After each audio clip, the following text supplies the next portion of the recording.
तमाम पार्टिसिपेंट्स का मैं खैर मकदम करती हूँ, आप सबका मैं इस्तकबाल करती हूँ, आपको वेलकम करना चाहूँगी। हमारी बहनें जो हमारे इनविटेशन पर हमसे जुड़ जाती हैं, उनका मैं बहुत ज़्यादा शुक्रिया अदा करना चाहती हूँ कि आपने हमारे एक कॉल पर, एक मैसेज पर, संडे आफ्टरनून भी हमारे लिए आपने वक्त निकाला और हमारे साथ इस सेशन के लिए, इस ओपन डिस्कशन के लिए आप हमसे जुड़ी। So I thank you from the bottom of my heart and I welcome you to this session. जैसे कि आप सभी ने मैसेज के जरिए से अंदाजा लगा लिया होगा कि आज का हमारा सेशन, आज का जो हमारा ओपन डिस्कशन है वो किस मुद्दे पर है।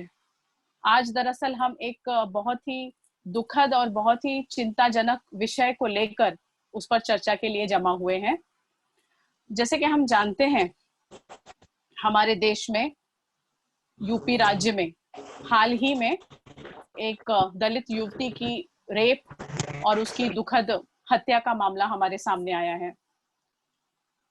अभी कुछ ही महीने गुजरे कि हमने बहुत ही खुशी से, बहुत ही हर्षोल्लास से और बहुत एंथुसियाज्म के साथ विमेंस डे सेलिब्रेशन किया था, जहां पे हमने जो है विमेंस फ्रीडम की, विमेंस एम्पावरमेंट की बातें की थी और ये माना था कि आज की नारी जो है वो प्रगति की दिशा में आगे बढ़ने की राह पर जो है उसके कदम हैं और तरक्की में, देश की तरक्की में, देश की खुशहाली में, देश की प्रगति में नारी का भी उतना ही हाथ है। यह हमने सभी ने माना था। फिर उसके बाद हमने इंडिपेंडेंस डे सेलिब्रेट किया, जश्न आजादी मनाया, जहां पर जो है हमने बहुत ही अरमानों के साथ अपने देश को हम कैसा देखना चाहते हैं उस बारे में हमने डिस्कस किया था। और फिर ऐसा होता है कि कुछ ही समय बीतता है कि वो हमारी सारी खुशियां, सारे अरमान, सारे सपने हमारे जो है वो चकनाचूर हो जाते हैं और इस तरह के मामले हमारे सामने आते हैं कि हम सोचने पर मजबूर हो जाते हैं कि वो औरत जो एक पुरुष को जन्म देती है, उसको दुनिया में लाती है, औरत जो कि माँ है, बेटी है, बीवी है, बहन है, पुरुष को दुनिया में लाना, उसकी परवरिश करना औरत की जिम्मेदारी है। फिर आखिर क्या वजह है कि वही पुरुष, आज उसी पुरुष के हाथों महिला का सम्मान, उसकी इज्जत सुरक्षित नहीं है। तो ये बहुत ही ज्यादा चिंता का विषय है और हम अपने आप को किसी भी लम्हे सेफ नहीं महसूस करते। आज आग जो है हमारे दरवाजों तक नहीं पहुंची, लेकिन इस बढ़ती हुई हरकत को, इस बढ़ती हुई जो पाप का जो रेशो इस तरह से बढ़ रहा है, इसको अगर हमने फौरन इस पर रोक नहीं लगाई तो वो दिन दूर नहीं कि आग जो फैली हुई है हमारे अतराफ वो हमारे घर के दरवाजे तक भी आ पहुंचे। तो एक रिस्पॉन्सिबल सिटीजन होने के नाते, एक जिम्मेदार शहरी होने के नाते हमारा ये फर्ज बनता है कि हम सब जो है अपने सर्कल्स में इस तरह के मुद्दे उठाएं, अपनी आवाज को जो है वो जागरूक करें, अपनी आवाज को मिलजुल कर उठाएं, ताकि हमारी मजबूत आवाज जो है वो सही जगह पर और सही कानों पर पड़े और ये मैसेज जाए कि हम सोए नहीं हैं, हम बेदार हैं, हम जाग रहे हैं, हम अवेयर हैं और हम एक सुरक्षित समाज चाहते हैं, हम एक सुरक्षित देश चाहते हैं। तो ये जो है हमारा आज के सेशन का ये हमारा विषय रहेगा। कुछ एक छोटी सी आंकड़े का जो वो है मैं आपके सामने पेश करते हुए डिस्कशन को आगे बढ़ाती हूँ। रेप के मामले को अगर हम देखें तो जो रीसेंट डेटा है नेशनल क्राइम रिकॉर्ड्स ब्यूरो का, एनसीआरबी का जो डेटा है, जो उन्होंने अभी हाल ही में 3 अक्टूबर 2020 को जो उन्होंने पेश किया है, जिसमें उन्होंने 2019 की रिपोर्ट को पेश किया हुआ है कि इंडिया में जो है आज हम देखते हैं कि 87 रेप केसेस हर दिन हो रहे हैं। 87 rape cases every day, this is a very high number. और ये नंबर जो है, ये आंकड़ा जो है 7% बढ़ा हुआ है पिछले आंकड़े से, जो 2018 का आंकड़ा था उससे ये 7% बढ़ा हुआ आंकड़ा है, ऐसा एनसीआरबी ने दिखाया है हमको।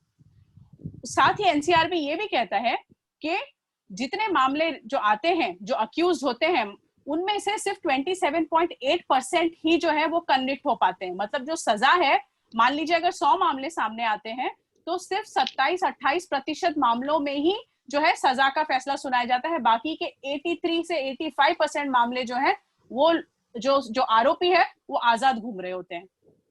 तो ये दुखद समस्या है हमारे सामने कि एक तो आंकड़े बढ़ रहे हैं, ऊपर से जो मुजरिम है वो फ्री घूम रहे हैं। उसके कई सारे कारण है, और वो कारण क्या है वही डिस्कस करने के लिए आज हम जमा हुए हैं कि कारण क्या है, क्यों, क्या वजह है कि रेप केसेस जो है वो कम होने का नाम नहीं लेते, बल्कि हमारा देश जो है वो रेप कैपिटल हो रहा है इंटरनेशनली। और इंडिया में जैसे कि हम देखते हैं कि दिल्ली को, यूपी को जो है रेप कैपिटल ऑफ इंडिया करार दे दिया गया है। तो क्या वजह है कि हम कहाँ पे एज अ सोसाइटी हम कहाँ फेल हो रहे हैं।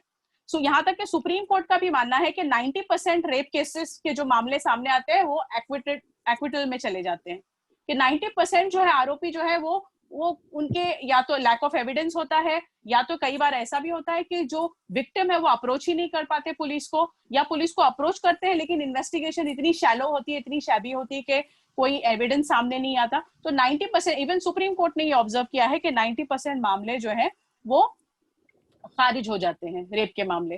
तो ये समस्या आज हमारे सामने है। तो इसी को लेकर, इसी विषय पर हम चर्चा करेंगे।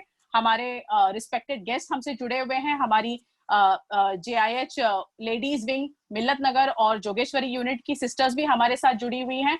तो हम एक ओपन चर्चा रखते हैं जहां पे पहले तो हम डिस्कस करते हैं कि क्या वजूहात है जिसकी वजह से रेप के मामले कम नहीं हो रहे, और फिर उसके आगे हम आते हैं कि क्या हम इसका समाधान, इस समस्या का समाधान हम किस तरीके से कर सकते हैं, कि at a personal level, at an individual level और at the level of society हमको क्या करना चाहिए कि हम इस चीज को जो है इसके समाधान में हम कुछ मदद कर सकें।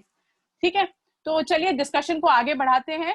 अपनी आई हुई बहनों में से मैं चाहूंगी, हमारे साथ हमारे मेहमानों में से मुझे यहाँ वर्षा मैडम दिखाई दे रही हैं, और मुझे 2 वर्षा मैम है हमारे साथ वर्षा ठक्कर मैडम है, हमारे साथ वर्षा विलास मैडम है, वीना डिंगरानी मैडम हमसे जुड़ी हुई हैं। तो मैं चाहूंगी वर्षा ठक्कर मैडम आपसे शुरुआत हम करते हैं। पहले तो मैं आपका स्वागत करती हूँ यहाँ पर, और मैं चाहूंगी मैडम आप कुछ अपने व्यूज, अपने अपने नजरिए, अपनी कुछ बातें हमारे साथ शेयर करें कि आपके हिसाब से क्या वजह है कि ये रेप के इतने सारे मामले और बढ़ते हुए मामले आए दिन हमारे सामने आते हैं। जी हाँ, thank you Parveen, thank you everyone. ये बहुत ही सेंसिटिव विषय है और बहुत जरूरी है इस पे चर्चा करना, चर्चा करना, लेकिन हम एकजुट होकर ऐसा करें कि आवाज उठाए कि ये आवाज दबनी नहीं चाहिए। पहली बात तो जो है कि हमको तालीम हम जो देते हैं अपने बच्चों को, लड़कियों को तो हम बहुत सिखाते हैं कि ये करना चाहिए, वो करना चाहिए, प्रोटेक्ट करना चाहिए, अपने आप को कैसे संभालना चाहिए, लेकिन हम लड़कों को कभी हमने तालीम नहीं दी है। घर वो शुरुआत हमको घर के लेवल से ही करनी चाहिए कि अगर अपना बेटा है, अपना भाई है, अपने कोई भी है घर में, ठीक है, लड़की का इज्जत कैसे करना क्यों जरूरी है, और ओपन डिस्कशन हम हमारे घर में ही से शुरू करें। घर को ये माहौल ऐसा होना चाहिए कि हम अगर देखेंगे उनका, अगर जो भी है जो रेप केस में इन्वॉल्व है लड़के, उनके घर का बैकग्राउंड देखेंगे तो पता नहीं क्या होगा, उनके माहौल कैसा होगा उनके घर का। बच्चे जो कहीं सीखते हैं वो अपनों से ही सीखते हैं, उनके माहौल सीखते हैं। तो हमें हमारी लड़कियों को हम बहुत सिखाते हैं कि भाई बेटी ऐसा मत कर, वैसा मत कर, नकाब पहन के जा, ये पहन के कर, लेकिन हम लड़कों को कभी नहीं सिखाते ये सब। बिल्कुल, हमारे घर का माहौल ही हम ऐसा क्रिएट करें। और हम घर में, हम अगर माँ बाप है तो हमारे बच्चे के साथ बैठ के हम घर में, अगर ये ऐसा केस है, ये आ रहा है, तो वो हम हमारे बेटे के साथ डिस्कस करें कि बेटे ये क्या हो रहा है, ऐसे क्या हो रहा है, क्या करना चाहिए, अगर तो इस जगह पे होता तो तू क्या करता, ये लड़की आई है अपने घर में। क्योंकि हम अगर देखते हैं हमारे घर में भी अगर कोई आता है तो हमारे बच्चे कैसे बिहेव करते, अपने बच्चों के बिहेवियर से ही अपने को पता चल जाता है। तो अपने बच्चे तो आगे जाके सोसाइटी में मिलेंगे, वही सोसाइटी बनने वाली है, सोसाइटी वही बनेगी। तो हम हमारे बच्चों को ये करें। और मुझे तो लगता है ये स्कूल में भी लाइफ स्किल ट्रेनिंग जो बोलते हैं, स्कूल से भी शुरू होना चाहिए, लड़कों और लड़कियों के लिए, दोनों के लिए। हम भी हमारी लड़कियों को हम बोलते हैं कि शुरुआत से हम बोलते हैं कि बेटा तेरे को ससुराल में जाना है, काम आना चाहिए, ये करना चाहिए, वो सब बातें अभी हमने हाँ थोड़ा एडवांस हो गए और हम उनको एजुकेशन के बारे में सिखाते कि नहीं नहीं, हम बहुत अभी ये हो गए कि नहीं हमारी बेटी पढ़नी चाहिए। हम बीच जी में दहेज का बहुत हुआ था, तो हमने दहेज के बारे में भी कानून आए दहेज के बारे में भी कि अभी इतने कम हो गए दहेज और ये सब केसेस, जो महिलाओं के कम तो नहीं होंगे, बट एटलीस्ट महिला जागरूक हो गई है कि वो अपनी आवाज उठा सकती है, पुलिस हम्म कंप्लेंट करे, प्रॉब्लम अटेंड हो सकते हैं। इन जी स्कूल में भी हम अगर लड़के लड़कियों को नो उनको बताएं हम, और लड़कियों को बाकी तालीम देते हैं कि रोटी गोल होनी चाहिए, सब्जी हम्म बराबर होनी चाहिए, जी तो हम उनको ट्रेनिंग ऐसी दी, उनको फिजिकल हाँ हाँ उनको वर्षा कैपेबल मैम, हम बनाया। हाँ जी वर्षा मैम, हम सॉल्यूशन पे बाद में आएंगे। पहले हम ओके। कॉजेस की बात करते हैं कि क्या वजह है, मतलब डेफिशिएंसीज जब तक हमको पता नहीं होगी तब तक हम करेक्टिव मेजर्स नहीं ला पाएंगे। तो एक जैसे बहुत इंपॉर्टेंट पॉइंट आपने लाया कि जैसे हम अपनी लड़कियों से बात करते हैं वैसे अपने लड़कों से हम बात नहीं करते। जैसे जो जितनी ओपननेस हम लड़कियों को सिखाते हैं, तो अपने लड़कों से भी हमको वैसे ही बात करनी है कि औरत का मान सम्मान उसको बचपन से ही सिखाना है। तो ये जी एक हाँ। वजह है, ये एक कॉज है कि हमने अपने लड़कों से उस तरह से ओपन तरीके से बात नहीं की, जिस वजह से शायद कहीं ना कहीं पे औरतों का मान करना वो उन्होंने जो है वो खो दिया कहीं पर। तो जी कॉजेस पर जो है वो, और ये है कि आपने बहुत इंपॉर्टेंट पॉइंट ये भी सामने लाया कि घर से ही बच्चा सीखता है। जब वो सोसाइटी में जाता है तब तो एक उम्र को पहुंचता है, तब वो बाहर सोसाइटी में निकलता है, लेकिन घर में जो उसका जो माहौल, जो वातावरण उसको मिलता है, तो माँ बाप जो है वो सबसे पहला रोल मॉडल होते हैं। तो जी फादर हाँ। अपनी वाइफ को कैसे, फादर जो है माँ को कैसे ट्रीट कर रहा है ना, कि हस्बैंड अपनी बीवी को कैसे ट्रीट कर रहा है, वो बच्चा देखता है और वो वही सीखता है फिर। तो ये रोल मॉडल जो है, अगर यहाँ पे ये डेफिसिट हमारी सोसाइटी में रहा है, जो कि हम देखते हैं कि है, कि डोमेस्टिक वायलेंस के केसेस भी उतने ही, वो एक अलग चर्चा का विषय है, लेकिन वो भी हम देखते हैं कि किस तरह से डोमेस्टिक वायलेंस केसेस भी बढ़ रहे हैं। तो ये पॉजिटिव फैक्टर्स ये है कि हमने अपने बच्चों को उस तरह से सेंसिटाइज नहीं किया, और हमने एक सही उदाहरण अपने घर से उनके सामने पेश नहीं किया। हाँ, और मुझे ये भी लगता है जो भी रेप केस होते हैं, बालिग जी लड़के करते हैं, नाबालिग करते जी हैं, तो हमें उनका पीछे जाके उनका बैकग्राउंड देखना चाहिए कि जी उनके बैकग्राउंड क्या है, उनका हाँ माहौल क्या है। तो we have to reach to the root cause of the बिल्कुल। जी प्रॉब्लम। दैट्स जी व्हाट जी आई थिंक। जी ठीक है वर्षा मैम, हम आपके पास दोबारा से आते हैं, अपने बाकी मेहमानों के भी ओपिनियन लेते हैं, और फिर हम जी दोबारा से आपके पास आते हैं। वीना मैडम हमारे साथ जुड़ी हुई है, वीना डिंगरानी मैडम। वीना जी, आप अपना कैमरा ऑन कीजिए प्लीज, और मैं चाहूंगी कि आप अपने व्यूज थोड़े शेयर करें हमारे साथ कि आपके नजर में क्या कारण है ये बढ़ते हुए रेप केसेस का। कि हम विमेन एम्पावरमेंट की बात कर रहे हैं, मेरे ख्वाबों का हिंदुस्तान की बात कर रहे हैं, लेकिन हमारी सोसाइटी में जब हमारी महिलाएं ही सुरक्षित नहीं है, तो फिर कहाँ से हमारा जो है, कहाँ से महिला एम्पावर्ड होगी, और कहाँ से हमारा देश जो है वो ख्वाबों का देश बनेगा। तो कहाँ पे हमारी कमी रह जा रही है, वीना मैडम?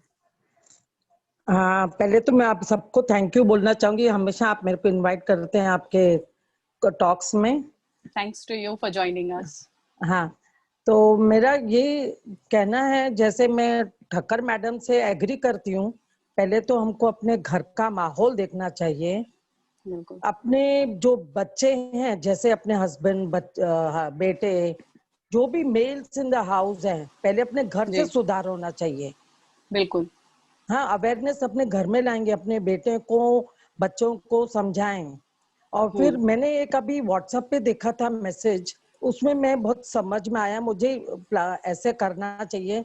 एक दिखाते हैं, एक लड़का है, वो अपने वीडियो पे व्हाट्सएप पे ना सब वो सीटियां मीटियां लड़के कैसे बजाते लड़कियों के लिए, हम्म वैसे वो कर रहा है सब। फिर उठ के जी चले जाता है, तो उसकी माँ सब सुन देख रही है। उसकी हम्म माँ के उसको बोलती है कि ये सब बंद कर तू, ये सीटियां। हम्म कि जब मैं भी काम पे जाती ना, मुझे भी लड़के रास्ते में ऐसे ही सीटियां बजा के छेड़ते हैं, मुझे हम्म भी ऐसे यही प्रॉब्लम होता है, मुझे कितना फील होता है। बिल्कुल मैं तो ये सब तुम्हारी माँ के साथ भी हो रहा है, और तुम यही हम्म दूसरी औरतों के साथ कर रहे हो, तुम भी हम्म सम्मान, तो लड़के को बहुत शर्म आती है। जी तो वैसे जी हमको भी बच्चों को एग्जाम्पल्स देने पड़ेंगे। हमें भी फिर दूसरा दिखाते हैं, एक दूसरा लड़का है, वो बालकनी से ना लड़की के ऊपर कुछ फेंकता है, जी तो उसकी माँ साइड में खड़ी थी, वो देखती है। फिर हम्म वो बोलती है, बेटा ये तो मेरे साथ भी हो चुका है। हम्म और मेरे पर ना लड़कों ने ना वो सब, जब मैं काम पे जाती हूँ ना, मेरे पर भी ना कुछ फेंका, और फिर जी। बोला मैडम आपके ऊपर तो क्या मस्त पॉपकॉर्न लग रहे हैं, ये तो हमें खाना है, हमें आपके बालों को हाथ लगाने दो, ये करने दो, सब गंदी गंदी बातें करने लगे। तो उस बच्चे को इतना फील हुआ, शर्म आई। तो ये सब हमको एग्जाम्पल्स देख के बच्चों को सुधारना पड़ेगा।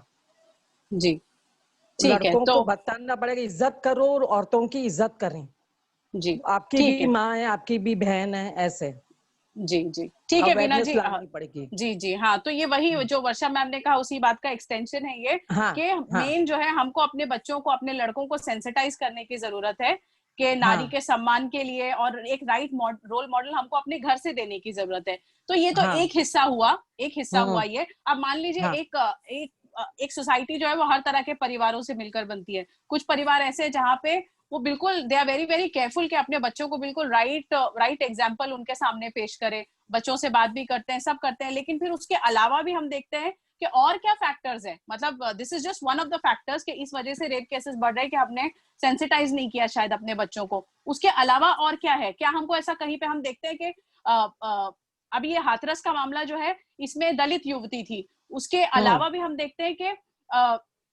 Every section of the society, चाहे लोअर कास्ट हो अपर कास्ट हो, रेप मामले जो है समवेयर आके इक्वलाइज हो जाते हैं। लेकिन लोअर कास्ट में हम ज्यादा देखते हैं, जो अगर आप ये एनसीआरबी का डेटा देखोगे या जो दूसरे हाँ डेटा हाँ पब्लिश होते हैं उसमें हम देखते हैं कि जो आदिवासी महिलाएं हैं वो सबसे ज्यादा यौन शोषण का शिकार होती हैं।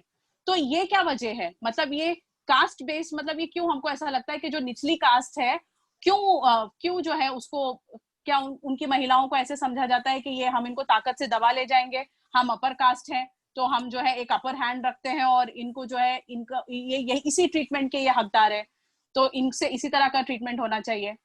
इस बारे में नहीं मैं चाहूंगी कोई हमारी दूसरी बहन भी हमसे जुड़े, हमारी जोगेश्वरी यूनिट की कोई बहन या हमारी अंधेरी मिलत नगर यूनिट की कोई बहन अपने विचार हमसे शेयर करना चाहेंगी इस मामले में। रोशन आप हैं, राबिया आपा, रोशन आपा, मैं चाहूंगी आप लोग 1-2 मिनट के लिए इस मामले में थोड़ा सा बोलें। हाँ जी परवीन, जी जी मैं बोलना चाहती हूँ बोलिए प्लीज। कि रोशन आपा अपना वीडियो ऑन कर लीजिए, रोशन आपा जो बोल रहे हैं स्पीकर पे अपना वीडियो ऑन कर लें। मेरा वीडियो ऑन है बाबू। अच्छा ठीक है हाँ, चलिए। तो सबसे पहले तो सबको गुड आफ्टरनून, और हमारे जो गेस्ट हैं उनका बहुत बहुत शुक्रिया कि मैं देखती हूँ जब भी हम लोग इनवाइट करते हैं तो माशाल्लाह ये लोग आते हैं। जी जी बिल्कुल। मेरी सब बहनों को शुक्रिया और अस्सलाम वालेकुम वरहमतुल्लाहि वबरकातुहू। वालेकुम अस्सलाम। बात क्या है, देखो परवीन, बात जी ये नहीं है कि वो दलित युवती थी या मतलब किसी, हम देखते आ रहे हैं काफी टाइम से कि रेप केस जो है वो बढ़ते ही जा रहे हैं, ठीक है। जी मैं जो अभी 2 मैडम ने जो कहा उस बात से भी मैं बिल्कुल पूरी तरह से सहमत हूँ कि बेशक जो है हमें हमारे बच्चों को तरबियत देनी चाहिए, लेकिन इस वक्त जो माहौल है उसमें कहीं ना कहीं जो मेरी अपनी पर्सनल राय है और जो मैं सोचती हूँ वो ये है कि हमें जो है ना कानून बनाने की जरूरत है। बिल्कुल। सख्त कानून जब तक नहीं बनेगा ना जी तो नहीं होगा। अच्छा, अभी जो मैं बोलने जा रही हूँ तो इसका मैं कुछ बोलने जा रही हूँ तो ये हरगिज ना समझा जाए कि कोई मैं मुस्लिम हूँ तो उस तरह की बात बोल रही हूँ। जैसे हम सऊदी अरब को ही ले लें अगर, तो वहां पे जो है वो क्या होता है कि रेप केस वाला जो मामला होता है उसको फौरन मतलब सजा जो है वो दे दी जाती है साबित हो जाने पे कि जी फौरन को मतलब मृत्यु दंड दिया जाता है। तो उस तरह से अगर कोई इस तरह की जो सजा अगर हम उसको मतलब अपना कानून हिंदुस्तान में भी, जी और ये किसी एक के लिए तो नहीं है, सबकी बच्चियां हैं, बहन हैं, जी बेटियां हैं, हम जो औरतें हैं अभी मैं अगर कहने जाऊं तो 6 महीने की बच्ची हो या 70 साल की औरत कोई फर्क नहीं पड़ता, आदमी जो है वो इतना दरिंदा हो चुका है। तो जहाँ इबरत होगी, आई मीन सजा इस तरह की अगर दी जाएगी ना जी तो फिर मुझे लगता है कि इस तरह के केसेस नहीं होंगे, लोग जी डरेंगे जी ना, कोई भी बिल्कुल बिल्कुल। डरेगा मतलब। तो जी इस जी तरह, और अभी आजाद घूमते हैं, हाँ वेल जाते हैं, तो इस जी तरह से होता है। बस मुझे इतना ही कहना था। जी जी बहुत शुक्रिया, बहुत वैलिड पॉइंट आप लाई हैं रोशन आपा सामने, कि जो सजा का डर है वो लोगों में नहीं रहा, ये वो कारण नहीं है रेप है, के हाँ। केसेस बढ़ने का, कि कल को अगर मुझको पता हो कि मैं अगर इस तरह का कोई क्राइम करूं तो मुझे क्या सजा मिल सकती है। तो चूंकि वो मामले हमारे सामने जो है, हमारे देश का जो है एक अलमिया ये भी है, एक ये भी है कि केसेस पाइल अप होते जाते हैं और हमारे पास जजेस और अदालतें और उतने वो नहीं है, और हमारा सिस्टम भी कुछ उतना, वो फास्ट ट्रैक बोल के भी हमने देखा कि निर्भया के केस में कितने साल लगे जस्टिस आने में, जबकि वो फास्ट ट्रैक पे गया था, 7 years एटलीस्ट, राइट। तो इतना तो वो मतलब वो जो अक्यूज होता है उसको पता होता है कि कहीं ना कहीं से, अभी भी जो हमने हाथरस वाला मामला हमारे सामने आया है तो बाकायदा वीडियोस वायरल हुए हैं जहां पे ये बोला गया है कि हम तो इसको बचाएंगे। किसको बचाएंगे? जो अक्यूज्ड है। कहा गया है कि मतलब धड़ल्ले से सामने आए हैं लोग और ये कहा गया है कि हम इसको बचाएंगे। तो वो जो सजा का जो डर है वो नहीं है, और दूसरा ये है कि जो सपोर्ट विक्टिम को मिलना चाहिए वो विक्टिम की जगह जो अक्यूज्ड है उसको मिलता है सपोर्ट, है ना। सरकार कहीं ना कहीं पे, ये बहुत बहुत बहुत ही ज्यादा दुखद कंडीशन है हमारी कंट्री की, और I think we all have to take notice to this and we have to wake up and raise our voice to this कि जो विक्टिम को जो सपोर्ट मिलना चाहिए वो विक्टिम को ना मिल करके, बल्कि जो अक्यूज्ड है उनको बोला जाता है और बाकायदा वीडियो बना के उसके वायरल किए जाते हैं कि हम तो इसको बचाएंगे। और हमने देखा कि किस तरह से हाथरस में उस युवती के परिवार को किसी को मिलने नहीं दिया गया, ना मीडिया मिल सकती थी, ना पुलिस मिल सकती थी, और किस तरह से रातों रात जो है उसका अंतिम संस्कार किया गया। कि एक तो इतनी पीड़ा से वो लड़की गुजरी, है ना, 19 साल की वो लड़की के किस तरह से उसका गैंगरेप किया गया, फिर किस तरह से उसका जो है वो बताते हुए भी जो है जान कांप जाती है कि किस तरह से उसकी टंग कट की गई, और फिर जो है उसको जब रात में उसका जब अंतिम संस्कार किया गया तो ऐसा आता है कि उसको पेट्रोल से जलाया गया। जी हाँ, मतलब एक जो डिग्निफाइड, जो कहते हैं ना कि एक इज्जत से किसी का अंतिम संस्कार है ना, वो उसकी लास्ट जर्नी थी, लेकिन वो भी उसके घर वालों को भी उससे नहीं मिलने दिया गया। तो मामला बिल्कुल उलट है कि इतनी जो क्या कहते हैं कि तकलीफ दे जो हालत है वो असल में अक्यूज की होनी चाहिए क्योंकि उसने जुर्म किया, ना कि पीड़ित की होनी चाहिए। तो यहाँ पे मामला रिवर्स है और ये भी वजह है कि केसेस बढ़ते हैं। हमारे साथ जो है, बहुत शुक्रिया रोशन आपा, मैं आपके पास दोबारा आऊंगी। हमारे पास जो है शैली मैडम जुड़ चुकी हैं और मैं शैली मैडम की बहुत ही ज्यादा शुक्रगुजार हूँ। मैं आप सबको बता दूं शैली मैम की तबीयत ठीक नहीं है, लेकिन फिर भी उन्होंने आज हमारे प्रोग्राम को ज्वाइन किया है। मैम, मैं आपका वेलकम करती हूँ एंड आपको शुक्रिया आपका अदा करती हूँ कि आपने बीमारी के बावजूद जो है हमसे आप जुड़ी हैं यहाँ पे। मैं आपके पास आती हूँ शैली मैम अपने कुछ सवाल लेकर। मैं जानना चाहूंगी हमारी बहुत ही रिस्पेक्टेड गेस्ट वर्षा विद्या विलास मैडम के पास। ये हमारी बहुत ही ज्यादा हमारे लिए सम्मान की बात है कि वर्षा मैम हमारे साथ जुड़ी हैं, जो बहुत ही जानी मानी सोशल एक्टिविस्ट हैं। हाल ही में जनमत के एक इंटरव्यू चैनल पर मैंने उनका बड़ा डिटेल्ड इंटरव्यू देखा था इसी मामले में। वर्षा विद्या विलास मैडम हमारे साथ जुड़ी हुई हैं। वर्षा मैम, क्या प्लीज आप अपना वीडियो ऑन कर सकती हैं? हम चाहेंगे कि आप अपनी बात हमारे सामने रखें इस मामले पर। मैं उनकी बेटी बात कर रही हूँ, मानसी। जी, उनका एक्चुअली एक लाइव इंटरव्यू चालू है, तो अच्छा। वो आपसे थोड़ी देर बाद आप आ जाएगी। वो ओके, ठीक है। तो मैं इन्फॉर्म करने बोला। श्योर, ठीक है। तो मैं उनसे जुड़ती हूँ, दोबारा से जुड़ती हूँ। ठीक है, आप अपना माइक म्यूट कर लीजिए प्लीज।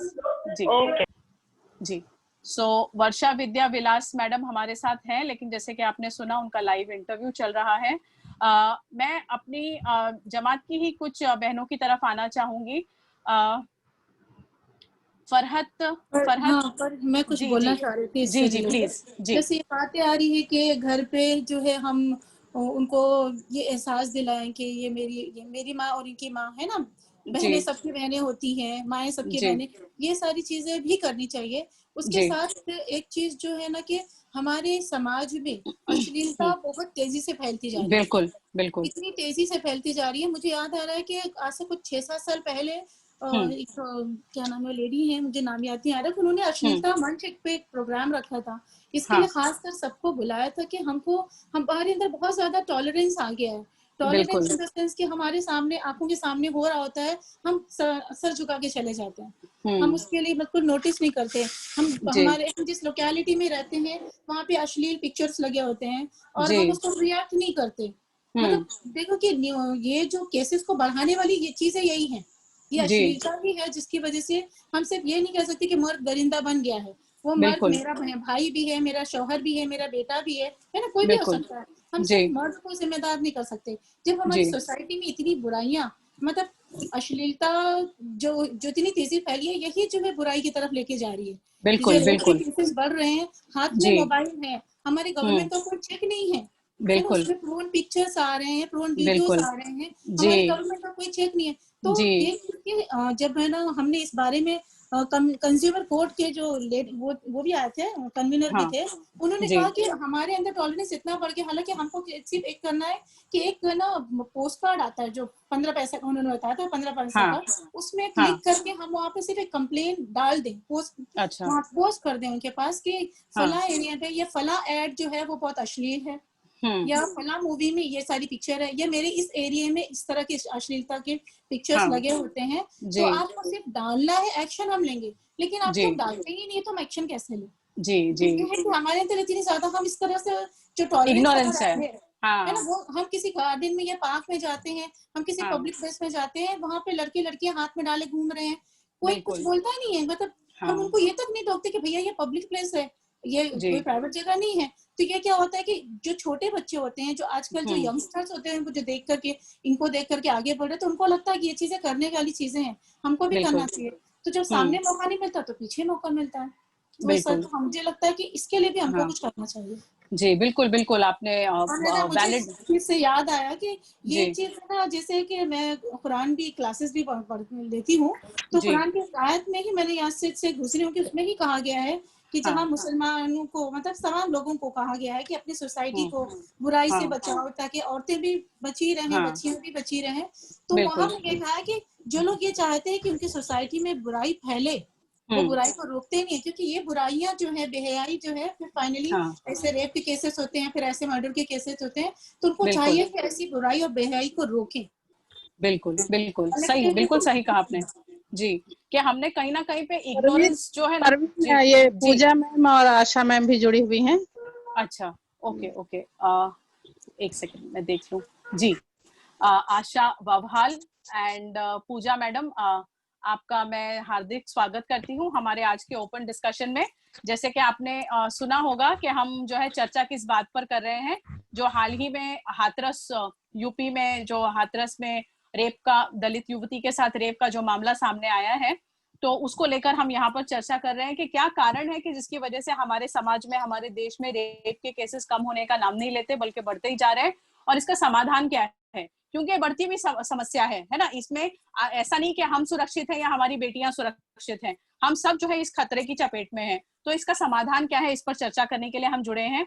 तो आशा मैम, अगर आपके पास कोई पॉइंट है, अभी जैसे फरहत ने जो हमारे सामने बहुत वैलिड पॉइंट रखा है कि हमने एज अ सोसाइटी अपना टॉलरेंस थोड़ा ज्यादा ही बढ़ा लिया है, हमको कोई फर्क ही नहीं पड़ता, हम इग्नोरेंस, मतलब इग्नोरेंस हमारे लिए एकदम ब्लिस हो गई है कि कोई हाथ में हाथ डालकर चले या अश्लील पिक्चर्स कहीं पे आए।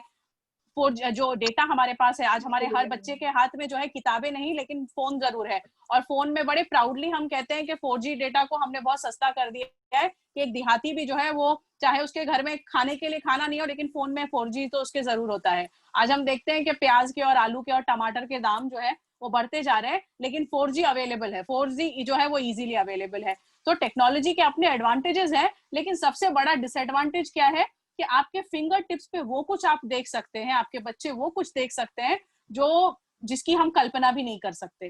तो ये सारी चीजों का हमने नोटिस कहीं पे नहीं लिया। अश्लीलता, जैसे कि फरहत जी ने बहुत बेहतरीन वो चीज की कही कि अश्लीलता मतलब हमारा जो है, हम कितने दर्जे, क्या लेवल तक हम इम्यून हो चुके हैं कि हमको कोई फर्क नहीं पड़ता कि हमारे बिल्डिंग के सामने वाले बिलबोर्ड के ऊपर किसी मॉडल की या किसी एक्ट्रेस की पिक्चर लगी हुई है जो कि बिल्कुल ना के बराबर जो है उसके कपड़े बदन पे हो। तो हमको ये सारी चीजों को हमको फर्क नहीं, हमको मतलब ये कहीं ना कहीं पे हम ये जो प्रोग्रेशन है विमेन का सोसाइटी में, हम उसको शायद उससे रिलेट करने लगे हैं। लेकिन जो फितरत ने हमारे अंदर जो रखी है, जो मर्द के अंदर भी जो फीलिंग्स है, औरतों के अंदर जो फीलिंग्स है, वो तो है। तो अब वो सारी चीजें देखकर, वो अश्लील पिक्चर्स देखकर और वो सारी चीजें देखकर अगर वो मर्द के जज्बात जागते हैं, है ना, तो फिर वो कहाँ जाए, तो फिर वो इस तरीके से फिर वो दरिंदा बन जाता है। तो फिर ये ऐसा है कि करेक्शन हमको सिर्फ एक ही जगह नहीं, दूसरी जगह से भी हमको करना है कि हम क्या चीज है जो उसको दरिंदा बनने पर मजबूर कर रही है ना। तो उस तरफ भी हमारा ध्यान जाना चाहिए।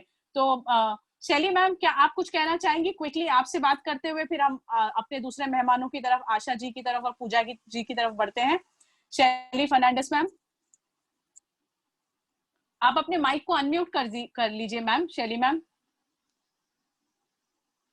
नहीं, आपकी आवाज नहीं आ रही है, आपके माइक को अनम्यूट कीजिए।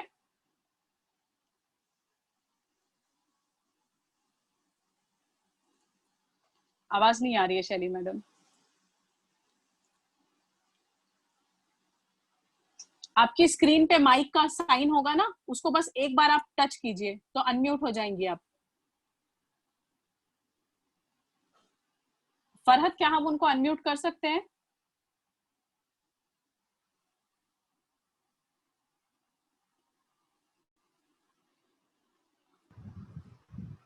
जी जी, ओके ओके अभी जी जी, अब ठीक है। शैली मैम, आपसे मेरा ये सवाल था कि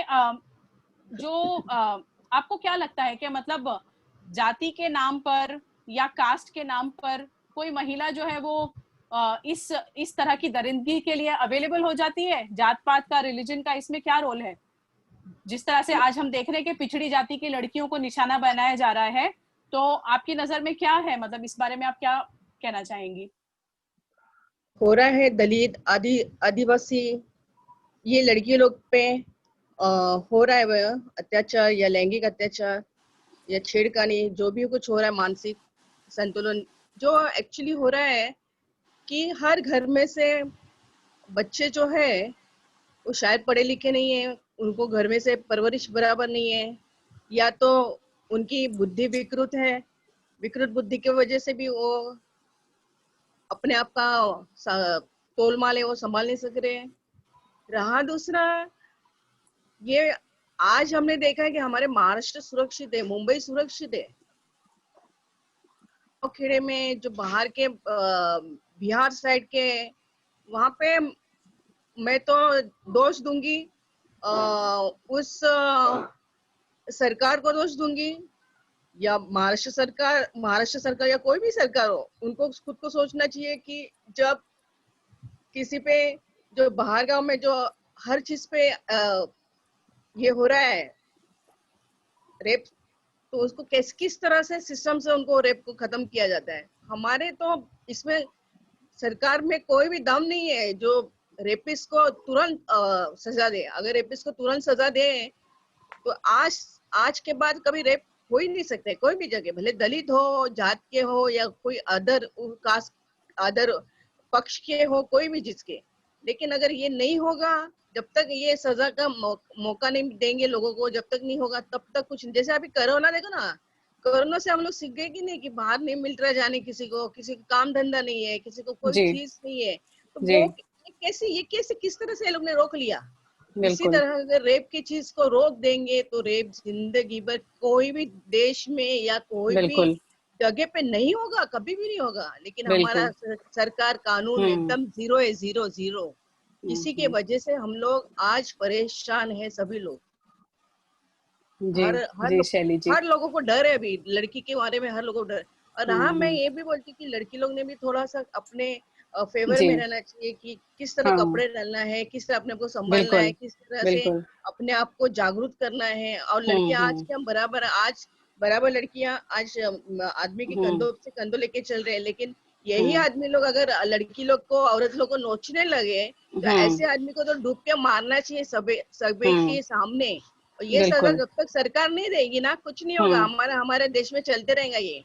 अगर ये देश में खत्म करना है ना रेप सिस्टम, ये कोरोना जैसे बनाओ। जैसे कोरोना में कैसे है मास्क के, भले तुम कुछ नहीं करो लेकिन मास्क पहन के जाओ, मास्क पहने के तुम ही तुमको उसको पकड़ोगे नहीं। उसी तरह रेप का भी एक कानून बनाओ सरकार, ताकि वो रेप कभी ना हो जाए। और रेप करने वालों को पता चलना चाहिए कि मेरा दूसरा दिन हाल क्या होगा, मेरा पोजीशन, मेरा जो पोजीशन है उसका मेरा हाल क्या होगा, या मैं किस तरह से ये करूंगा, मेरे वजह से घर वालों को क्या प्रॉब्लम होगा। ये सब होना चाहिए। ये क्या रेप होता है उसके बाद 5-6 साल के बाद उनको सजा मिलती है, उनके रेपिस्ट के लिए वकील खड़ा होता है। मतलब क्या ये तो मतलब सरकार कुछ भी कर सकती है रेपिस्ट लोग के लिए। मतलब लड़की लोग के घर वाले गए, माँ बाप रो रहे हैं, आज सालों के बाद में रिजल्ट है तो अभी 5-10 साल किसको बोलते हैं। एक झटके में लड़की को मार डालते हैं। और ऐसा मारना, रेप करना, उसको जबान काटना, उसके आंतड़ी तोड़ना, उसका पूरा हाथ पांव तोड़ना, उसके बाद में उसका गला काट के उसका मर्डर, ये मतलब मैं तो बोलती हूँ, ये तो बोलती हूँ ऐसे आदमी को तो ऐसा ऐसा मारो ना, ऐसा मारो ऐसे लोगों को, ताकि इनकी आदमी लोगों को भी पता चलना चाहिए कि हम लोग जो औरत लोग पे अत्याचार करने से हम लोग को भी ऐसी सजा मिल सकती है, क्योंकि औरत ही क्यों भोगेगी ये सजा? सही सही को भी भोगनी चाहिए, और ये होना ही चाहिए नियम। जब तक नियम नहीं होगा तब तक कुछ नहीं। अरे कितने वकील, बचाने वालों को भी वकील मिलते हैं और इनको भी वकील, फिर बचाने वालों को वकील मिल रहे हैं तो वो तो मजे में घूम रहे हैं, और जिसको वकील मिल रहे हैं, जिसको सजा सजा जिसकी लड़की चली गई, उनको तो वकीलों को तो बेचारे को टाइम लगता है, तुरंत थोड़ी फांसी होती है। अरे ऐसा कानून बना कि तुरंत उनको खत्म कर दो। मैं तो बोलती हूँ इनकाउंटर करते हो, लेकिन बोलते रहे मेणबत्ती लगाएंगे, ये करेंगे, वो करेंगे, ये मोर्चा निकालेंगे, वो करेंगे, लेकिन कुछ नहीं होगा जब तक हमारा सरकार कानून चेंज नहीं होता, तब तक कुछ नहीं होगा। ये अगर जी होगा, शैली मैम, हाँ इसके लिए मांग करो, बस मांग करो। जी जी शैली मैम, आपने सरकार से, जी जी आई अप्रिशिएट योर करेज, क्या आपने बहुत ही करेज के साथ जो है वो कड़वी हकीकत को और कड़वी सच्चाई को आपने बिल्कुल सामने लाया है कि किस तरह से हमारी गवर्नमेंट कहीं ना कहीं पे, जो हमारी गवर्नेंस है, वो कहीं ना कहीं पे इनएफिशिएंट साबित हो रही है सारी चीजों को कंट्रोल में करने के लिए। और ऐसा नहीं कि वो कर नहीं सकते, जैसे कि आपने बहुत वैलिडली, आपने ये करेक्टली कहा कि कैसे कोरोना के लिए लॉकडाउन कैसे लगा दिया, कि मतलब पूरा कंट्री को बंद कर दिया, ना ट्रांसपोर्ट है ना कुछ है, लोगों के पास जॉब नहीं है, खाने पीने के लिए नहीं है।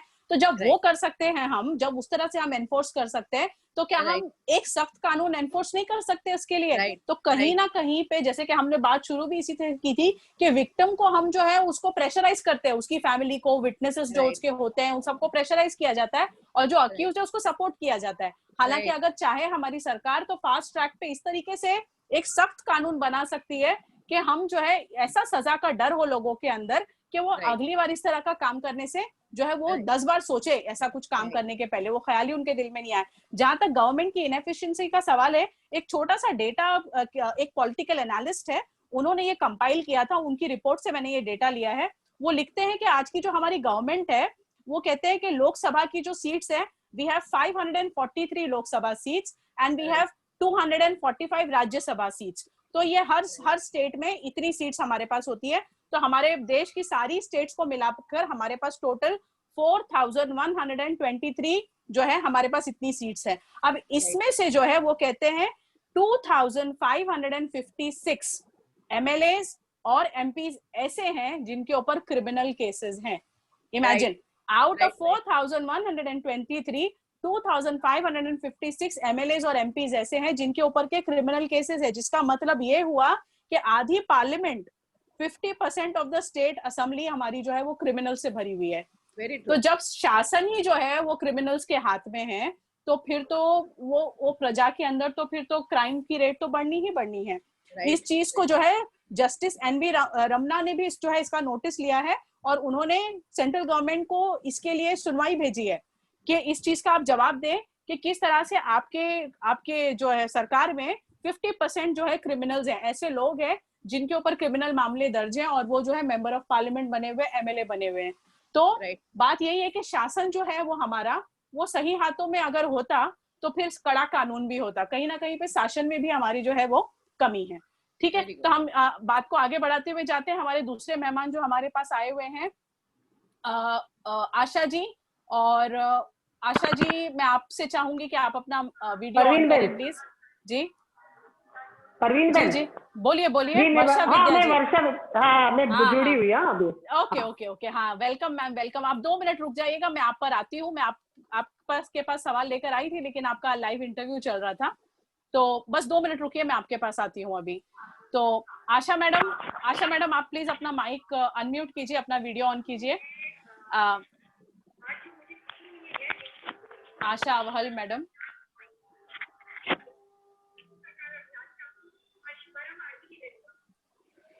आशा मैडम क्या आपको आवाज आ रही है मेरी?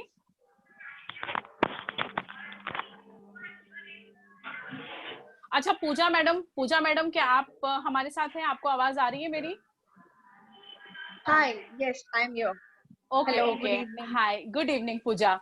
So, Pooja, tell us what do you do? I'm seeing you for the first time on our guest list here. आप क्या करती हैं? हमारे मेहमानों को बताइए, please.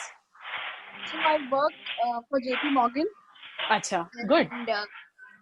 And the worst thing about my job is that I do night shifts, so I travel Oh, in the night अच्छा, also alone. Mostly, हाँ, now why am I relating this thing? Because या पूजा it Puja is, क्या possible है आप हिंदी में बात कर सकती हैं ताकि हमारे साथ of जुड़े course, of सारे लोग course, समझ पाए? of ji yes. जी तो ये इसीलिए मैं मतलब ये मुद्दा जो है रेप का, जी वो और भी ज्यादा डेंजरस है जब मैं अपने ऊपर ये बात सोचती हूँ, because I travel in the night, मतलब मैं जी रात में ट्रैवल करती हूँ। तो क्या जी होता है कि मुझे लगता है कि और मैं यूजुअली कंपनी ट्रांसपोर्ट कभी कभी नहीं लेती, बिकॉज मुझे गाड़ी में सफोकेशन होता है, सो दैट्स माय जी पर्सनल थिंग। बट अब जी नहीं होता है, नहीं होता, तो I have to travel maybe by मेरे स्कूटी से, या इस तरीके से कुछ भी। तो होता ये है कि जब मैं ट्रैवल करती हूँ तो मतलब हमेशा दिल में एक डर रहता है। ऑल्दो जी मुंबई इज प्रीटी सेफ, मतलब मुंबई में जी फिर भी इतना ये नहीं है, क्योंकि हम्म मुंबई एक ऐसी सिटी है जो हमेशा चालू रहती है, तो थोड़ा सा आपको, लेकिन मैं इसको कहीं ना कहीं इसलिए कनेक्ट कर रही हूँ बिकॉज याद हम लोग जो इस मुद्दे पे आज बात कर रहे हैं कि जी you feel so unsafe, you I mean, मुझे ऐसा लगता है ना, see it's not about the caste, it's just जी one thing, it's a rape, it's जी जस्ट अ रेप। निर्भया बिल्कुल वाज अ गर्ल जो बिल्कुल मेरे जैसी थी, बिल्कुल नॉर्मल आम मिडिल क्लास फैमिली की लड़की, जो जॉब करने वाले, कॉलेज जाने वाली, नॉर्मल। उसने नहीं जी सोचा था बस में चढ़ने से पहले उसके साथ ये हो जाएगा, राइट? बिल्कुल तो इट्स जो हम लोग कास्ट डिस्कशंस कर रहे हैं वो है अपनी जगह पे, of course people who are like poor, hmm maybe low caste, they always suffer with lot of hmm things in life, and they have got a जी difficult life. I mean, hmm we salute hmm them to live such a life with so much of courage. हम लोग जी मतलब उनको तो ये है, लेकिन ये जरूरी है कि रेप के ऑलमोस्ट कहीं ज्यादा पॉइंट्स तो कवर कर ही लिए हैं सारे लोगों ने। आई वाज लिसनिंग, मैं सब सुन रही थी। तो जी जैसे कि लॉ, यस, जो वो आई थिंक आपके एक अभी हम्म लेडी ने बोला था कि जी सऊदी में जैसे जी जैसे बिल्कुल होता है, एंड हाँ आई हाँ truly agree to what she's saying. Yes This is the very important thing. It's yes not about caste, it's not about anything else. Be it any, जी कोई भी कंट्री हो, लॉ ऐसा होना कि आदमी को डर लग जाए, उसकी रूह कांप जाए। बिल्कुल बिल्कुल बिल्कुल एग्जाम्पल सेट, अभी जैसे कि हैदराबाद का, वी ऑल नो कि पुलिस ने क्या किया, वी ऑल नो कि वो लोगों ने ही उनका एनकाउंटर किया। आई जी अप्रिशिएट इट, मतलब वो कितना, जब ऐसे हम्म जब होने लगेगा ना फ्रीक्वेंटली, हाँ जब ये चीज हाँ होने लगेंगी, तो हम्म लोगों के अंदर वो डर बैठ जाएगा और वो फिर ये नहीं करेंगे। तो लॉ बनना हम्म ही चाहिए। जी हम लोग ने देखा है कि चीजों में, जैसे अभी शैली जी हम्म ने बोला कि इंस्टेंट हम्म चीजें होती हैं, जब जरूरत जी थी तो कैसे एग्जैक्टली हुई, तो फिर अभी क्यों नहीं हो सकती? आई मीन, बिल्कुल एक्चुअली ना, to be hmm honest, India में ना लोग थोड़ा सा फीमेल को बहुत बहुत अलग वे में लेके चलते हैं, और ये सालों बिल्कुल सदियों से चला आ रहा है। हाँ हम हमारी लोगों की मेंटालिटी जो, अभी भी चेंज नहीं हुई है बिल्कुल नहीं, बिल्कुल नहीं।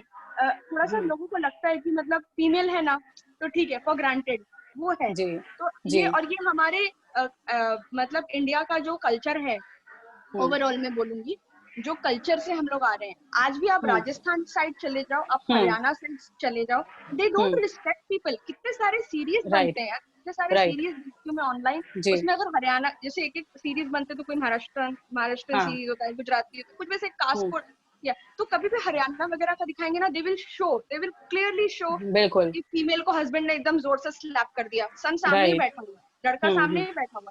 तो ये जी लोग दिखाते हैं पिक्चरों में। तो राइट मुझे ऐसा राइट लगता है कि ये चेंज करना चाहिए, मतलब हम्म एक्चुअली मुझे अब ऐसा लगता है कि ये जो कुछ मुद्दे हैं ना, ये शायद हम्म चेंज नहीं हो सकते, कोई इसको हम्म बदल नहीं सकता है, because that's the root of India, ठीक है ना? हम्म बट आई फील कि फीमेल्स को अब स्ट्रांग होना चाहिए। बिल्कुल you have to figure out, तुम बिल्कुल बाहर जा रहे हो, तो हम्म तुम रात में अगर बाहर हो या कभी भी बाहर हो, तो हम्म तुम बहुत कॉशियस, अपने आप को बोलते हैं ना 360 राइट एंगल में लेकर चलो, कि राइट तुम कहाँ राइट हो, कोई अकेली जगह पे, सुनसान जगह पे मत जाओ।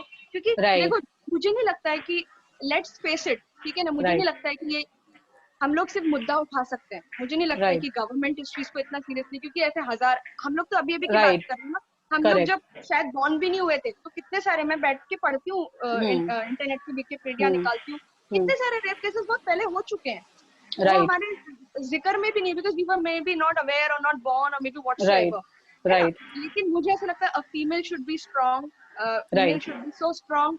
आपके बैग में कुछ ऐसी चीजें रखो हमेशा बिल्कुल कि आप हाँ एकदम राइट अटैक करने के पेपर मोड स्प्रे में, है चिली स्प्रे है बहुत सारी चीजें, कुछ भी, नाइफ वाइफ जो तुम्हें लगता है रखो, राइट क्योंकि इट इज वेरी इंपॉर्टेंट, ताकि अगर बिल्कुल तुमको कुछ है तो तुम मतलब उस इंसान को उस टाइम पे वैसे करके तुम भाग सको, वो चीज जी होनी चाहिए। एंड या जी ऑफ जी कोर्स, एक होता है ना कि you always be connected to God, ताकि तुमको अगर तुम्हें कोई रात में निकलना है तो तुम हमेशा एक बोलते ना, एक साथ होता है भगवान का, एक साथ होता है तुम्हारे खुद का, तुम अपना एक स्ट्रेंथ, तो दोनों चीज मिलके बहुत इम्पैक्ट करती है। यू हैव टू एंड थोड़ा कहाँ आप जा रहे हो, ये सारी चीजें। जी जी जी, थैंक यू वेरी मच पूजा कि आपने हमारे साथ आपके ख्यालात शेयर किए, और बहुत अच्छी पॉइंट्स आपकी तरफ से हमारे पास आई हैं सुनने के लिए कि जब तक कानून बनेगा, कानून की तो जरूरत है कि एक स्ट्रिक्ट कानून बने, and I am very happy actually people are coming forward and talking very openly about it. Shri L K. Advani ji ने, राज ठाकरे जी ने, और भी हमने कई दफा प्रोटेस्ट भी किए हैं जिस ऑर्गेनाइजेशन से हम जुड़े हैं। तो जिस तरह जब भी इस तरह के मामले सामने आते हैं, हम कोशिश की हमारी ये होती है कि हम अपने लेवल पर जितना एहतजाज है, जो प्रोटेस्ट है, हम जरूर उसको करें, ताकि सरकार के कानों में ये बात पड़नी चाहिए कि हम सोए हुए नहीं हैं, हम जागे हैं, और हम यहाँ पर जो है ये सारा व्यवहार झेलने के लिए नहीं है। तो जब हम ये प्रोटेस्ट के लिए भी निकलते हैं तो इस तरह की बातें हमारे सामने आई है कि कुछ जो है वो शरिया लॉ जैसा स्ट्रिक्ट कुछ हमारे कानून में होना चाहिए, ताकि वो जो सजा का डर है वो लोगों में रहे। और दूसरी चीज जो बहुत अच्छी आपने कही वो ये कि कही के लड़कियों को जो है वो सक्षम होना जरूरी है, कि अपने आप को इस तरह से, पहले तो ये है कि अपना जो है ऐसे अनवांटेड जगह पे या अनवांटेड कंडीशन में अपने आप को जो है थोड़ा सेफली सिक्योरली निकले, अपने आप को इक्विप रखे, चिली स्प्रे है, पेपर स्प्रे है, कुछ सेल्फ डिफेंस की टेक्निक्स आनी चाहिए औरतों को, ताकि कोई अगर आपकी सुरक्षा के लिए, आपकी रक्षा के लिए कोई नहीं भी है तो आप अपनी रक्षा खुद कर सके। ठीक है, तो बहुत शुक्रिया पूजा जी आपका हमारे से जुड़ने का। मैं चाहूंगी एक बार आशा जी से दोबारा पूछ लूं कि आशा जी क्या आप अपने विचार हमारे साथ शेयर करना चाहेंगी? आशा ववहल जी, आप हैं हमारे साथ? आशा जी, मुझे मानसी सलूंखे जी, मानसी सलूंखे, अच्छा जी जी, विद्या जी आपका ही नंबर है वो, मानसी सलूंखे? जी जी, ओके विद्या जी, आपका हार्दिक स्वागत करती हूँ मैं हमारी इस चर्चा में। और वेरी रिसेंटली मैंने आपका इंटरव्यू देखा था। आप बाकी के लोग प्लीज अपना माइक म्यूट रखें, बहुत डिस्टरबेंस हो रहा है। जो स्पीकर है सिर्फ वो अपना माइक ऑन रखे, बाकी के लोग अपना माइक म्यूट रखें प्लीज। विद्या जी, जैसे मैं कह रही थी, मैंने रिसेंटली आपका जनमत पर जो है बड़ा डिटेल इंटरव्यू देखा है इस चीज को लेकर, तो मैं चाहूंगी कि आप थोड़ा सा आप हमको बताएं कि क्या होना चाहिए, मतलब कॉजेस क्या है, उस पर हम चर्चा कर चुके। अब आप मुझे बताइए ये सारी समस्या का समाधान क्या है, मतलब हम जो है अपने लेवल पे क्या कर सकते हैं अपनी सोसाइटी में सुधार लाने के लिए, अपने समाज में सुधार लाने के लिए क्या कदम है जो हम उठा सकते हैं, कैसे हमारा प्रोटेस्ट होना चाहिए, क्या कैंपेन्स हमको करने हैं, क्या हम जो है अंतरराष्ट्रीय लेवल पर अपनी आवाज सुना सकते हैं? वर्षा जी। जी, सबसे पहले तो सभी मेरी बहनों को अस्सलाम वालेकुम और नमस्कार। क्योंकि आपके साथ तो काफी गहरा रिश्ता है। जब भी महिला अत्याचार होते हैं या शराबबंदी को लेकर या जो जो समाज में ऐसे सवाल होते हैं जो समाज को तोड़ने का काम करते हैं, क्योंकि CAR की इतनी बड़ी मूवमेंट हमने सभी ने साथ मिलकर लड़ी थी। जब भी लड़की है तो हम सभी साथ मिलकर रास्ते पर उतरते। शुरू की चर्चा में मैं ठीक है क्षमा चाहती हूँ जी, कोई बात नहीं। हाँ जी, इंटरनेशनल इस पर एक व्यू देना था जी जी, संविधान के 74 सुधार को लेकर, उसी चर्चा में मैं शामिल थी। जी, बहुत बहुत माफी मांगते हुए मेरी बात रखती हूँ। शुरू की बात मैंने सुनी थी। ज्यादातर जब इस तरह की महिलाओं पर अत्याचार होते हैं ना, हम सभी बहनों को एक बार ध्यान में रखना पड़ेगा। इसको है ना कास्ट लेवल पर नहीं देखना चाहिए, बिल्कुल, क्योंकि वैसे अभी अगर हाथरस की मेरी बहन की बात करूं तो सबसे पहले बात तो वो दलित है ही, वो हिंदू में वाल्मीकि समाज जो होता है हिंदू में होता है, तो चर्चा में हम नहीं जाएंगे। हमको ये समझना चाहिए कि वो इंसान भी, बिल्कुल, एक तो महिला करके वैसे भी वो पहले जाते हैं, माइनॉरिटीज में आती है, लेकिन वो इंसान करके उसको उसकी लड़ाई उस तरह से हमको लड़नी चाहिए। एक बात ये। दूसरी बात ये है कि फांसी की सजा होने के बाद, यानी आज निर्भया प्रकरण के बाद कानून इतने कड़क है ना, 10 साल की सजा, 20 साल की सजा, फांसी, बहुत सारे। आप अगर कानून के दायरों में जाएंगे तो कानून काफी बेहतरीन बनाए इस देश में निर्भया के बाद। उसके बाद फांसी की सजा होने के बावजूद भी क्यों आदमी को ऐसा लगता है कि सिर्फ वो 3 साल की बच्ची हो या 7 साल की बूढ़ी हो, इस पर अत्याचार, बलात्कार, एसिड अटैक, उसको भगा के लेके जाना, क्या क्या जो होता है महिलाओं को, तो ये हमको सोचना चाहिए कि पुरुष राक्षस तो नहीं है, हमारे घर में भी पुरुष है हमारे साथ जो कंधे से कंधा मिलाकर हमारी आजादी के लिए या हमारे सवालों के लिए लड़ते हैं, तो पुरुष वैसा नहीं होता है।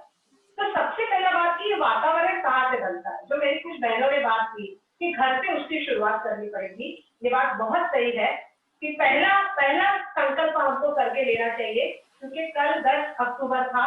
10 अक्टूबर बालिका दिन मनाया जाता है पूरे विश्व में। अच्छा। आप सोचिए कि अगर बालिका का जन्म ही नहीं होगा तो कहाँ से क्या पैदा होने वाला है भाई। औरत, पुरुष और औरत दोनों की जरूरत है इस देश को, इस समाज को। समाज बढ़ेगा, चलेगा, ये होगा।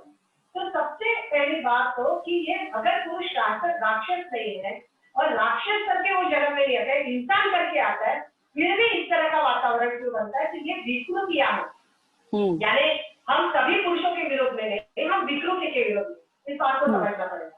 और ये विकृति घर के वातावरण से इसकी शुरुआत होती है कि घर में हम औरत को किस तरह का स्थान देते हैं। घर में अगर उसको माइनस स्थान होगा, नगण्य स्थान, यानी उसके डिसीजन को देखा नहीं जाएगा, उसकी सोच को समझा नहीं जाएगा। उसके सहज एक उदाहरण बताती हूँ। जब हम घर में बैठते हैं, लड़का भी है, लड़की भी है, माँ बाप बैठते हैं और सहज कुछ डिस्कशन चल रहा होता है, तो समझो कोई फ्रीज लेना है, कुछ भी ले रही है चीजें, तो तुरंत माँ बीच में आके बोलती है कि बाबा नहीं ऐसा नहीं, ये लेते हैं। तो तुरंत लड़की ही कह देती है अरे माँ तू चुप बैठो, माँ आपको कुछ मालूम नहीं, बच्चे ही बोल देते हैं। तो ये जो छोटी छोटी चीजें है ना, ये औरत को सेकेंडरी बनाती है। यानी मानसिकता कहाँ से तैयार होती है, सारा खेल मानसिकता का है। जब भी हम इस तरह के अत्याचार बलात्कार होते हैं, आता है पुरुष मानसिकता। तो वो मानसिकता को हम कैसे डेवलप करें, तो उसका एक शुरुआत हम औरतों को ही जिम्मेदारी लेनी पड़ेगी, क्योंकि वो केंद्र स्थान में है हर चीज के, कि हमारे घर का जो ससुर हो, हमारा पति हो, हमारे पिता हो, हमारा बेटा हो, इन सबको दूसरी औरत के साथ कैसे देखना, दूसरी औरत को कैसे सम्मान देना, इसकी बात हमको उनके साथ शेयर करनी पड़ेगी। और मुझे लगता है कि बहुत सारे लोगों ने ये भी बहुत अच्छी कहा कि हम घर में किस तरह का वातावरण रखते हैं, वो बहुत जरूरी है। क्योंकि मैं जेलों में कैदियों के साथ काम करती हूँ, तो जेल के कैदियों में जब बलात्कारी कैदी आता है मेरे सामने, तो मुझे नजर उठा के ऊपर देखता भी नहीं। तो कह देता है कि मुझसे हो गया, आपका मुझसे हो गया, मुझे यहाँ से निकालो। मैं ऐसा नहीं, मुझे पहली बार हुआ है और मैंने शराब पी थी और मुझसे हो गया। तो विकृतियां जो पैदा होती है, जो प्रिंट मीडिया है, इलेक्ट्रॉनिक मीडिया है, अभी तो हमारे हाथ में एंड्रॉइड फोन आ गया है, इससे जो विकृतियां होती है, उससे जो मानसिकता बनती है, बराबर, वो बदलाव करना जरूरी है। दूसरी बात की बलात्कार और अत्याचार क्यों हो रहे, तो औरत जो है ना, ये पुरुष सत्ता व्यवस्था को चुनौती दे रही है। अच्छा। पहले कहा जाता था कहाँ है औरतें बताओ, अब कहा जाता है कहाँ नहीं है औरतें, कहाँ है औरतें, सब जगह तो है। और ये हमको पुरुषों ने नहीं दिया है भाई, ये औरतों ने खुद ने अपने आप पर अपनी प्रगति साथियों की है, ध्यान देना। राइट। जातिवादी हिंसा ये चीजें क्यों होती है, ये इसलिए भी होती है ना साथियों समाज में, क्योंकि अभी भी इस देश में आजादी के 70 साल में जाति व्यवस्थाएं हैं। ये बदलाव नहीं हुआ है। हम हमारे घर में इबादत करें, पूजा करें, चर्च में जाए, गुरुद्वारे में जाए, जो भी करें, जरूर करें, हर एक को करने का वो अधिकार है, वो संविधान को अधिकार देता है। लेकिन जब हम समाज में निकलते हैं तो क्या हम मानवता, ह्यूमैनिटी करके हम कहाँ कहेंगे, क्या हम कहेंगे तो हमें हिंदू मुस्लिम सब हूँ, सिख ईसाई जो भी हूँ, लेकिन क्या मैं सबसे पहले भारतीय हूँ। औरत को वो वाली मूवमेंट शुरू करनी पड़ेगी कि एक तो मैं औरत नहीं, मैं औरत तो हूँ ही लिंग के आधार पर, लेकिन मैं इंसान हूँ और इंसान से ज्यादा मैं भारतीय हूँ, जिससे जाना पड़ेगा। दूसरी बात है कि पुरुष को ऐसा लगता है कि औरत आज जो इतनी बड़ी है ना, इसकी इतनी प्रगति हुई है ना, देखो घर बैठे भी औरत घर चला रही है, घर से बाहर निकल के घर चला रही है, और घर देख रही है। उसको ऐसा लगता है कि अभी औरत हाथ में नहीं रहेगी, इसका वर्चस्व बढ़ेगा मेरे पास। इसके लिए भी उस डर के माध्यम से भी औरत को डराना चाहता है, और औरत को डराने के लिए भी ये व्यवस्था करता है। औरत को डराने में भी, सॉरी मुझे माफ कीजिए सभी बहनें, लेकिन औरत का भी हाथ होता है पुरुष के साथ। इस परिस्थिति को भी हमें समझना होगा बहनों, ताकि मुझे लगता है आगे बढ़ना होगा। इसमें बदलाव के लिए मुझे ऐसा लगता है एक्शन के प्लान पर हमको क्या करना चाहिए। एक्शन के प्लान पर पहले तो समझ के लीजिए बलात्कार क्या है, इसे कहते हैं, कानूनन क्या उसकी व्याख्या है। दूसरी बात है कि जो कानून है महिला अत्याचार का जो कानून है, उस कानून पर एक सेशन हमको लेना चाहिए, क्योंकि आम औरत है ना, सामान्य औरत समझती नहीं है कि उस पर जब कभी कोई चीज उसके बच्चे पे होती है, उस पर होती है, तो करे क्या, किसके पास जाए।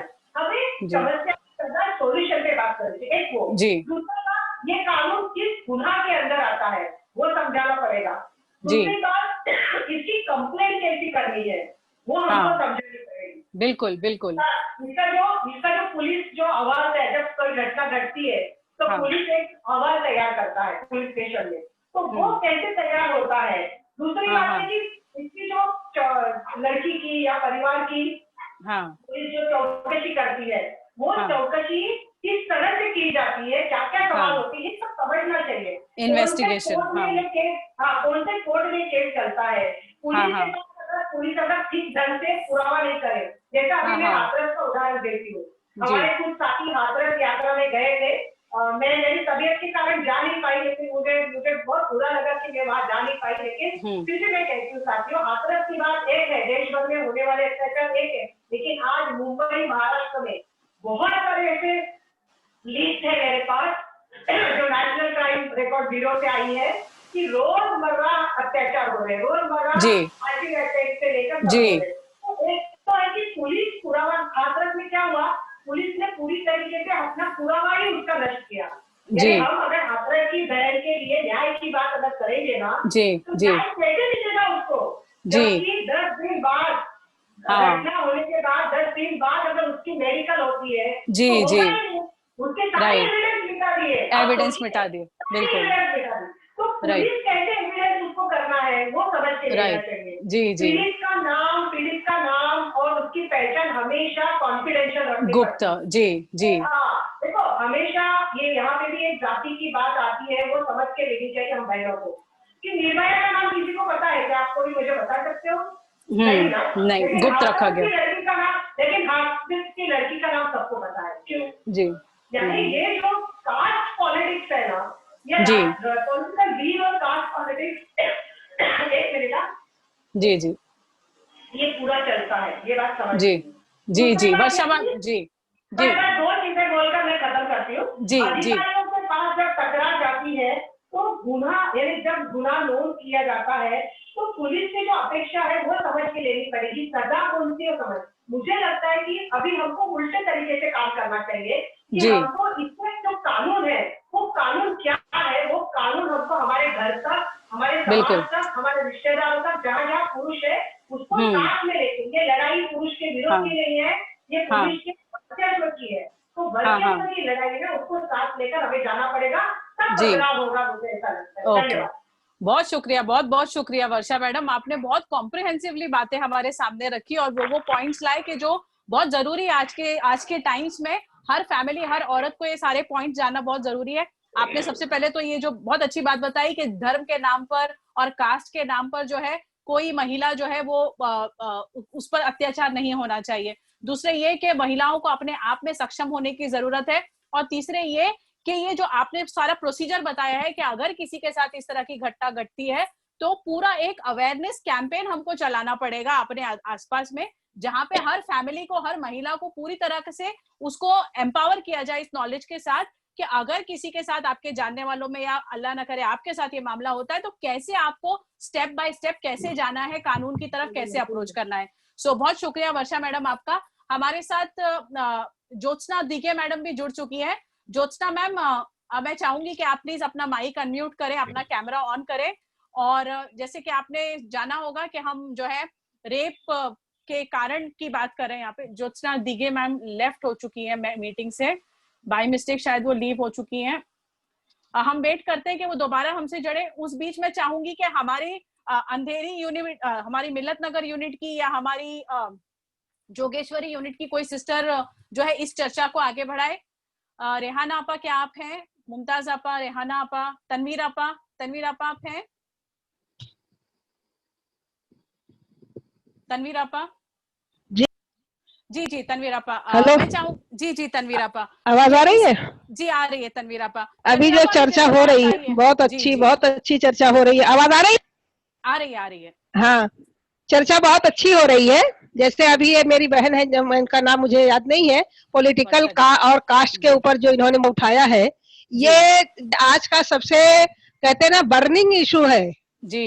एक पॉलिटिकल और कास्ट, ये जो जातिवाद, ये जो आज है, ये सबसे बड़ा मुद्दा आज के समाज का है। क्योंकि ये जो अपने आप को बड़ी जात कहते हैं, वो जो वाल्मीकि समाज है, जो समाज है, जो कहते हैं आदिवासी समाज है, उसको कहते हैं ना कि उनको और ज्यादा पीछे ढलने के लिए उनको ये एक मुद्दे की शक्ल में हाथ आ गया है कि इनकी औरतों को गेट करो, इनको समाज में वो मौका ही मत दो ताकि ये समाज में कि अपने मुंह दिखाने के लायक रह जाए या समाज में हमारे मुकाम में आ सके। उनको पीछे ढकेलने के लिए भी इस तरह की जो है चीजें जो है औरतों के साथ होती हैं।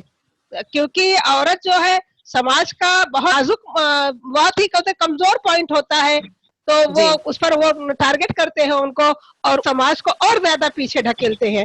तो चीज जो अभी मैं इतने सारे जो चर्चा में जो सुन रही थी, ये बदले की भावना भी इसमें होती है।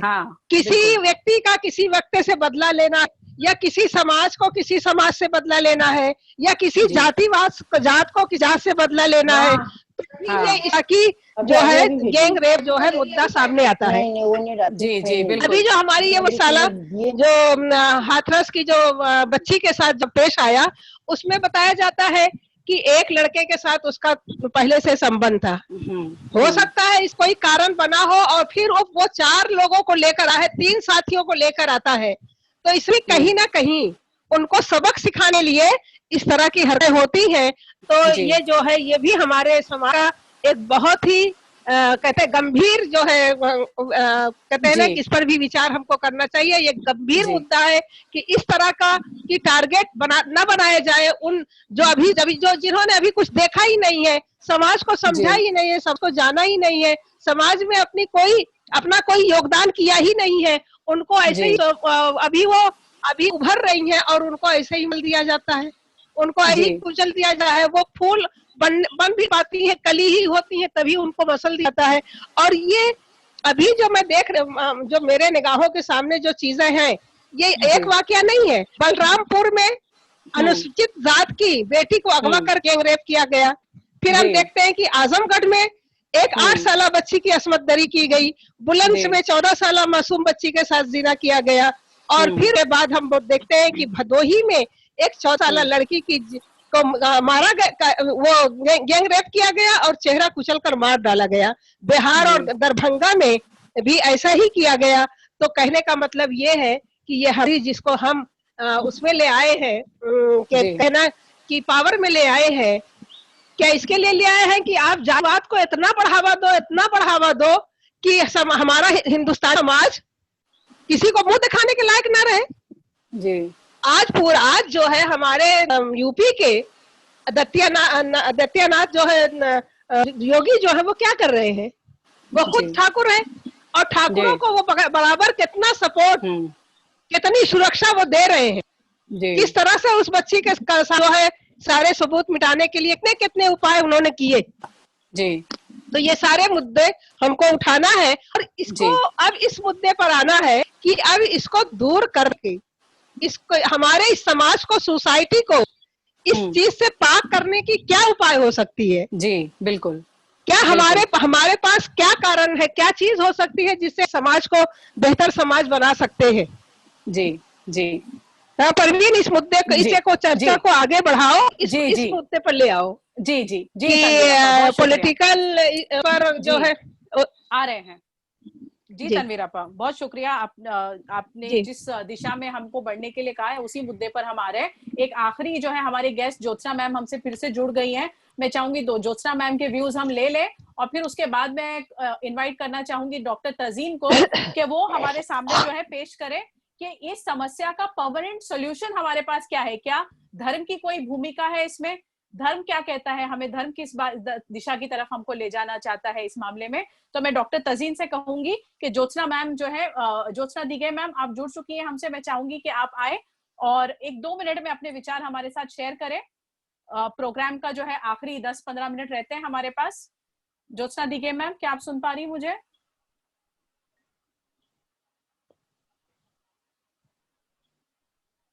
ज्योत्सना मैम अपना माइक अनम्यूट कीजिए, अपना वीडियो ऑन कीजिए प्लीज। उनका ऑडियो ऑफ है।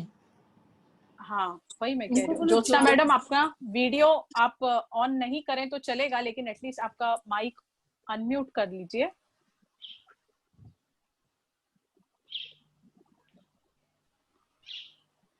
आपका वीडियो ऑन हो चुका है। फरहत, क्या हम सबको अनम्यूट कर सकते हैं ताकि वो भी अनम्यूट हो जाए? और फिर उन्होंने जब ऑन किया है ना, मोबाइल आई है जो इस पे, तो उन्होंने अपना ऑडियो ऑन नहीं किया है, वहां से ऑन नहीं किया। तो हम यहाँ से मैडम आपको वो क्विट करके वापस से ज्वाइन करेंगी। क्विट करके वापस से ज्वाइन करें तो ऑडियो को लेकर के आए। अच्छा ज्योत्सना मैम, आप सुन रही हैं कि कनेक्शन मतलब ऑडियो आपकी तरफ से म्यूट है। आप मेरा ख्याल है आप एग्जिट करके दोबारा ज्वाइन करें तो आपका माइक ऑन हो सकेगा। अभी हुआ देखो। जी जी जी हाँ, अब हो गया है, अब हो गया है। जी जी आप हाँ अब। पर वीडियो नहीं दिख रहा है मुझे। हमें दिख रहा है, आपका वीडियो दिखाई दे रहा है। ओके जी जी हम आपको देख पा रहे हैं। वेलकम ज्योत्सना मैम, आपका स्वागत है। नहीं कोई बात नहीं, मैं थोड़ा लेट हो गई, मैं कब से ट्राई कर रही हूँ, मेरा नहीं लग रहा था। हाँ नहीं, मैं देखा मैंने आपका कि आप एक बार ज्वाइन होके एग्जिट हो गई। कोई बात नहीं ज्योत्सना मैडम, प्रोग्राम जो है अपने आखिरी उसमें है, अभी 10-15 मिनट हमारे पास और है, और फिर हम इसको जो है जो इसका सोल्यूशन है, परमानेंट समाधान क्या होना चाहिए, उस पर हम चर्चा करेंगे। आप सुन रही होंगी जिस डिस्कशन जो है हमारा रेप कॉजेज और उसके प्रिवेंशन को लेकर बात हो रही है। तो आप अपने विचार हमारे साथ शेयर कीजिए कि आपको क्या लगता है कि इस समस्या से जो हम जूझ रहे हैं, पूरा हमारा देश जूझ रहा है, क्या समाधान है इसका? बहुत मतलब ये जो महिलाओं के साथ या जिस लड़की के साथ हुआ है बहुत गलत है, बहुत मतलब इतना दुख भरी घटना घटी है वो कि समझ में नहीं आता कि ये अगर किसी ने किया भी है या कुछ करवाया भी है तो क्यों लड़की क्यों ऐसी बेचारी इसमें फंस गई, और अगर उस लड़की को क्यों रातों रात जला दिया गया, क्यों उसके साथ ये सब हुआ, क्यों हमारी महिलाएं ऐसे जगह पे फंस जाती है। तो इसके लिए कुछ ना कुछ ऐसा कानून या इतना, मैं तो कहती हूँ सजा, ऐसी सजा देनी चाहिए, और वो सजा ऐसी हो कि बिल्कुल सबके सामने हो, महिलाओं के, और महिलाओं का सुनकर उसकी सजा होनी चाहिए कि महिलाएं क्या चाहती है। जी जो महिलाएं चाहती है उस तरीके की सजा उन लोगों को मिलनी चाहिए जिन्होंने ऐसा अत्याचार किया है। जी ओके ज्योत्सना मैम जी, अब ये बात हमारे पास रिपीटेडली हमारे पास सभी ने यही चीज कही है कि कानून जो है हमारा इतना ज्यादा सख्त होना चाहिए, और सजा का जो डर है वो इतना ज्यादा सीवियर होना चाहिए लोगों में कि वो सजा के डर से जो है लोग इस तरह का क्राइम करने से जो है वो पीछे रहे।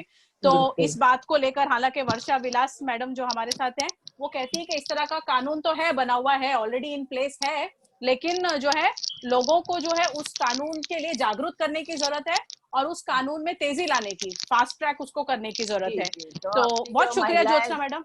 महिलाएं सांसद बनी है, उन्होंने इस पे ज्यादा बात करनी चाहिए, वहाँ आवाज उठाना चाहिए, और महिलाओं को इसलिए ज्यादा से ज्यादा महिलाओं को चुनकर भी लेना चाहिए। जी महिलाएं ऐसा आवाज उठा सकती है। बिल्कुल बिल्कुल कि हमको ही जो है जागना है और हमको अपनी आवाज जो है वो ऊंची करनी है। शुक्रिया ज्योत्सना मैडम।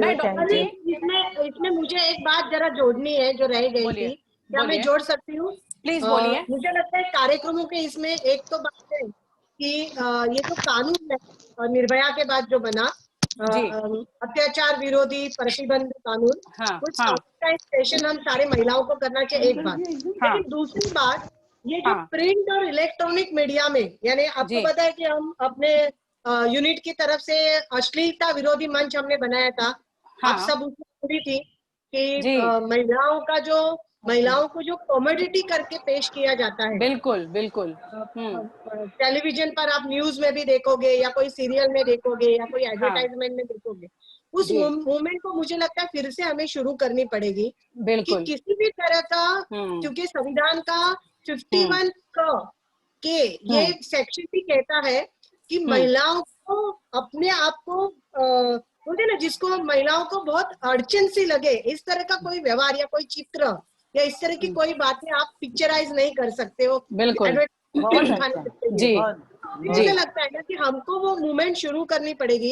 जब भी कभी कोई आप टेलीविजन देखते हो या कोई फिल्म देखते हो, एक फिल्म छोड़कर जो फिल्म अलाउड होती है वो छोड़कर अगर देखते हैं या कोई सीरियल देखते हैं या कोई एडवर्टाइजमेंट देखते हो, उसमें अगर किसी स्त्री का ऐसा विभत्स स्वरूप उसको वस्तु के नाते अगर पेश किया रहेगा, यानी पुरुषों की कोई इसमें महिलाओं की जरूरत नहीं है, पुरुषों की कोई वस्तुएं जो एडवर्टाइज होती है उसमें महिला की कोई जरूरत नहीं होती, उसमें पुरुष को दिखाओ भाई, हमको कोई प्रॉब्लम नहीं। बिल्कुल बिल्कुल सही सही। फिर भी मैं कह रही हूँ, तो मुझे लगता है इस मूवमेंट में मुझे इतना ही जोड़ना है कि सब लोगों को ये कहना है कि जब भी आप कभी इस तरह की चीजें देखते हैं तो तुरंत कागज और कलम उठाए और अपने नजदीक के पुलिस स्टेशन में जाके आप बोलिए कि ये कार्यक्रम में इस तरह का ये गलत दिखाया गया और ये महिला को अपमानजनक और असम्मान नहीं देता है, तो कार्रवाई करनी चाहिए और उसकी एक कॉपी आपको दिल्ली में आईएमबी मिनिस्ट्री यानी सूचना प्रसारण मंत्रालय को भेजनी है।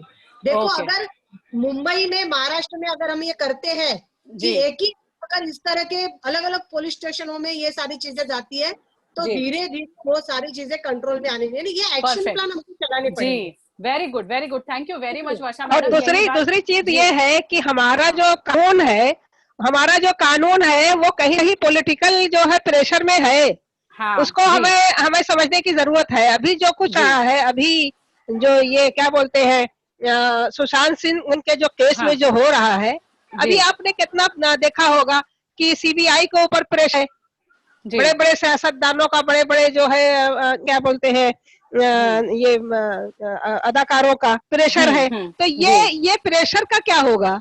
ये जो सियासतदानों का या जो पॉलिटिकल प्रेशर जो हमारे लॉ पर, हमारे कानून पर है, हमारी कोर्ट में पर है, हमारे जजेस पर है, हमारे लॉयर पर है, तो उसका होगा? वो भी तो हमको उसका भी तो हल निकालना होगा।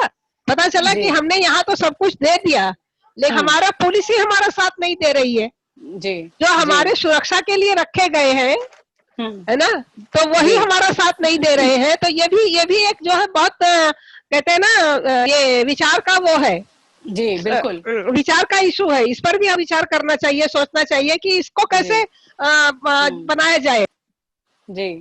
तो ये भी एक है, सोचने की बातें हैं जो हमें कहनी थी। जी तनवीर आपका बहुत शुक्रिया आपका। वर्षा मैडम, तनवीर मैडम, आप लोगों ने बहुत वैलिड पॉइंट्स हमारे सामने रखे हैं कि जैसे कि फरहत ने भी शुरू में कहा था कि अश्लीलता विरोधी मंच जो बना है, तो उस चीज के प्रति हमको जागरूकता दिखाने की जरूरत है कि जब भी हम कभी देखें कि औरत को एम्पावरमेंट के नाम पर, फ्रीडम के नाम पर जो है उसको कमोडिटी बनाकर उसको पेश किया जाता है, और जब हम इस तरह के देखें कमोडिफिकेशन ऑफ अ वुमेन, जब हम अपने अतराफ देखें पिक्चर्स में या एडवर्टाइजमेंट में, तो हम उसको रिपोर्ट करें। क्या होता है ना कि हम अपने, जैसे फरहत ने कहा था कि हमने अपना टॉलरेंस बहुत बढ़ा दिया, हम इग्नोरेंट हो गए हर मामले में, तो फिर उससे क्या है कि सब चलता है वाला एटीट्यूड, फिर वो हमारा चलता वाला एटीट्यूड जो है वो ट्रांसलेट होकर सामने जाता है और फिर हमारे सामने उसी तरह की चीजें आती रहती है। तनवीर आपा ने ये पॉइंट सामने लाया कि हमारी गवर्नेंस जो है पुलिस में जो है या हमारे अधिकारियों में जो है ऐसे लोग शामिल हैं कि जो विक्टिम की बजाय जो है जो अक्यूज है उसका साथ देते हैं। तो कहीं ना कहीं पे जब हम अपनी सरकार चुनते हैं, अपने लीडर को चुनते हैं, तो उस वक्त जो है हमको बहुत ही ज्यादा अवेयर रहकर और बिल्कुल धर्म के उस पर नहीं जाना है, ना जाति के उस पर जाना है, बल्कि ये देखना है कि कौन, जैसे कि हमने वो डेटा पेश किया था कि हमारे सरकार में जो है आधी से ज्यादा क्रिमिनल केसेस वाले एमएलए और एमपी शामिल हो गए हैं। तो हम जब उनका जो चुनाव करते हैं तो हमें बहुत ज्यादा जागरूक रहकर उसका जो है उसको, हमारी उस फ्रीडम को, जो हमारे पास एक पावर है, उसको एक्सरसाइज करने की जरूरत है। अब प्रोग्राम के आखिरी 10 मिनट में मैं चाहूंगी डॉक्टर तजीन को हमारे एक जो है 1400 साल पहले हमारे एक जो है वो थे जिनका नाम उमर है। आज उमर लॉ कहते हैं, उमर लॉ जो है आज हमारे वेस्टर्न की उस पर कहते हैं कोर्ट पर और उनकी पार्लियामेंट पर लिखा है कि अगर आप इंसाफ के अलमबरदार और ये उमर वहां लागू है, खानदानी मामले में उमर लॉ लागू है। वो उन्होंने ऐसी मिसाल की कि जब उनके बेटे को शराब के जुर्म में पकड़ा गया और जब साबित हो कि इन्होंने शराब पी है शहमा ने, तो उन्होंने अपने बेटे पर बरसवाए, जैसे दूसरों को बरसवाए जाते थे, कोड़े बरसवाए, और कोड़े मार चुके तो उन्होंने कहा कि अल्लाह गवाह रहना कि मैंने अपने खून से तेरे कानून की हद जारी कर दी है। तो अगर मैं ये बात बोलूं 1400 साल पहले किस तरह से जमीन पर इंसाफ कायम हुआ तो लोगों को यकीन नहीं आएगा। इसीलिए कहा जाता है कि औरतों जब बाहर निकलो तो अपने सीनों पर ओढ़नियों के आंचल लिया करो, अपने पैर को सीन पर मारती हुई ना चला करो, अपने बन श्रृंगार को दिखाती हुई ना चला करो। औरतों को बड़ा बुरा लग जाता है, हमारी आजादी पर ये कैसा बंद जा रहा है। हम तो ऐसे ही रहेंगे, आंख जिसको बंद करनी है बंद करे। तो मेरी बहनों ऐसा नहीं है, आप मेन रोड पर चलोगे, आप बहुत बुरी है, ये मुझे जो है कहने में अच्छा नहीं लग रहा है, मेरी सब बहनें ही है उनको बुरा लग रहा है। आप रोड पर चलोगे, बोलोगे मैं जेब्रा क्रॉसिंग फॉलो नहीं करूंगी, मैं सिग्नल फॉलो नहीं करूंगी, और मैं हेलमेट नहीं लगाऊंगी, मैं सीट बेल्ट लगाऊंगी, और एक्सीडेंट भी ना हो। जी। तो जब आप कुछ नहीं करेंगे तो एक्सीडेंट तो होगा ना। बिल्कुल। तो ये सुरक्षा का जो है जो जिम्मेदारी है वो हमारी खुद है, बाकी जो है सियासतदानों की है, हमारे और हमारे उसकी कानून की है। दोनों सब चीजें मिलकर जब इस में कदम बढ़ाएंगे तो इंशाल्लाह फिर हमारी बेटियां हमारी जी। हम और दूसरी चीज, आज से 10 साल पहले हमारे जो है एडवाणी जी ने पार्लियामेंट में ये जो बाकायदा मांग की थी कि आज हमारी धरती, हिंदुस्तान की धरती माता जो है कि माए उसकी पीठ पर महफूज नहीं है। मैं जो है यहाँ मैं इस मुल्क में, अपने मुल्क में कहते हैं ना कि वो कत्ल की सजा, जानी को जो रेप करता की सजा जो है, सजाए मौत की सजा में मैं इसका मुतालबा करता हूँ पार्लियामेंट से कि ये सजा हमारे यहाँ लागू की जाए। तो एडवाणी जी ने जो कहा था आज से 10 साल पहले, वो आज जरूरत उसकी महसूस हो रही है। हमारी धरती माता के, हमारी जमीन धरती माता पर उसकी माए ही महफूज ना हो तो मुल्क कैसे महफूज रहेगा। जी, बहुत शुक्रिया तनवीर आपा। मैं डॉक्टर तजीन को बुलाना चाहूंगी। डॉक्टर तजीन, मैं चाहूंगी कि आप, रिलीजन की भूमिका क्या है, धर्म की क्या भूमिका है इस समस्या का परमानेंट समाधान देने में? जी डॉक्टर तजीन। जी, अस्सलाम वालेकुम। वालेकुम अस्सलाम। Good evening everybody. सबसे पहले मैं आप सबका शुक्रिया अदा करना चाहती हूँ। ये बहुत ही बर्निंग इशू है जिस पे हम आज डिस्कस कर रहे हैं, और ये पूरी जो लेडीज के जो इश्यूज हैं आजकल और उसके क्या समाधान होने चाहिए उसके ऊपर बहुत ही अच्छी चर्चा हो रही है, और हो सकता है कि आगे जाकर कुछ बहुत बड़ा बदलाव आए हमारे देश में इन चर्चाओं के नतीजे में। सबसे पहले मैं ये बताना चाहती हूँ आप सबको कि जो इंसान के अंदर सेक्सुअल मोटिव जो रखा गया है वो सबसे जो पोटेंट है वो सेक्स का मोटिव है। ये साइमन फ्रॉड जो एक फादर ऑफ मॉडर्न साइकोलॉजी जिसको कहा जाता है, इसको यानी जदीद माहिर नफ्सियात का ये फादर माना जाता है, उसने कहा है कि इंसानों के अंदर जो सबसे बड़ा इमोशन होता है वो सेक्स का होता है। और पहले मार्क्स ने ये कहा था कि जो भूख प्यास की इमोशन होती है वो सबसे ज्यादा होती है, लेकिन आज जो हम देखते हैं कि जैसे हमने पहले भी चर्चा में ये सुना कि आज कांदे और टमाटर का भाव बढ़ गया है, लेकिन हमारे हाथ में 4G है और सब जो है वो इसको यूटिलाइज कर रहे हैं। खाने को हमारे लिए खाना नहीं है, लेकिन हम जो है वो मोबाइल पे बहुत व्यस्त रहते हैं।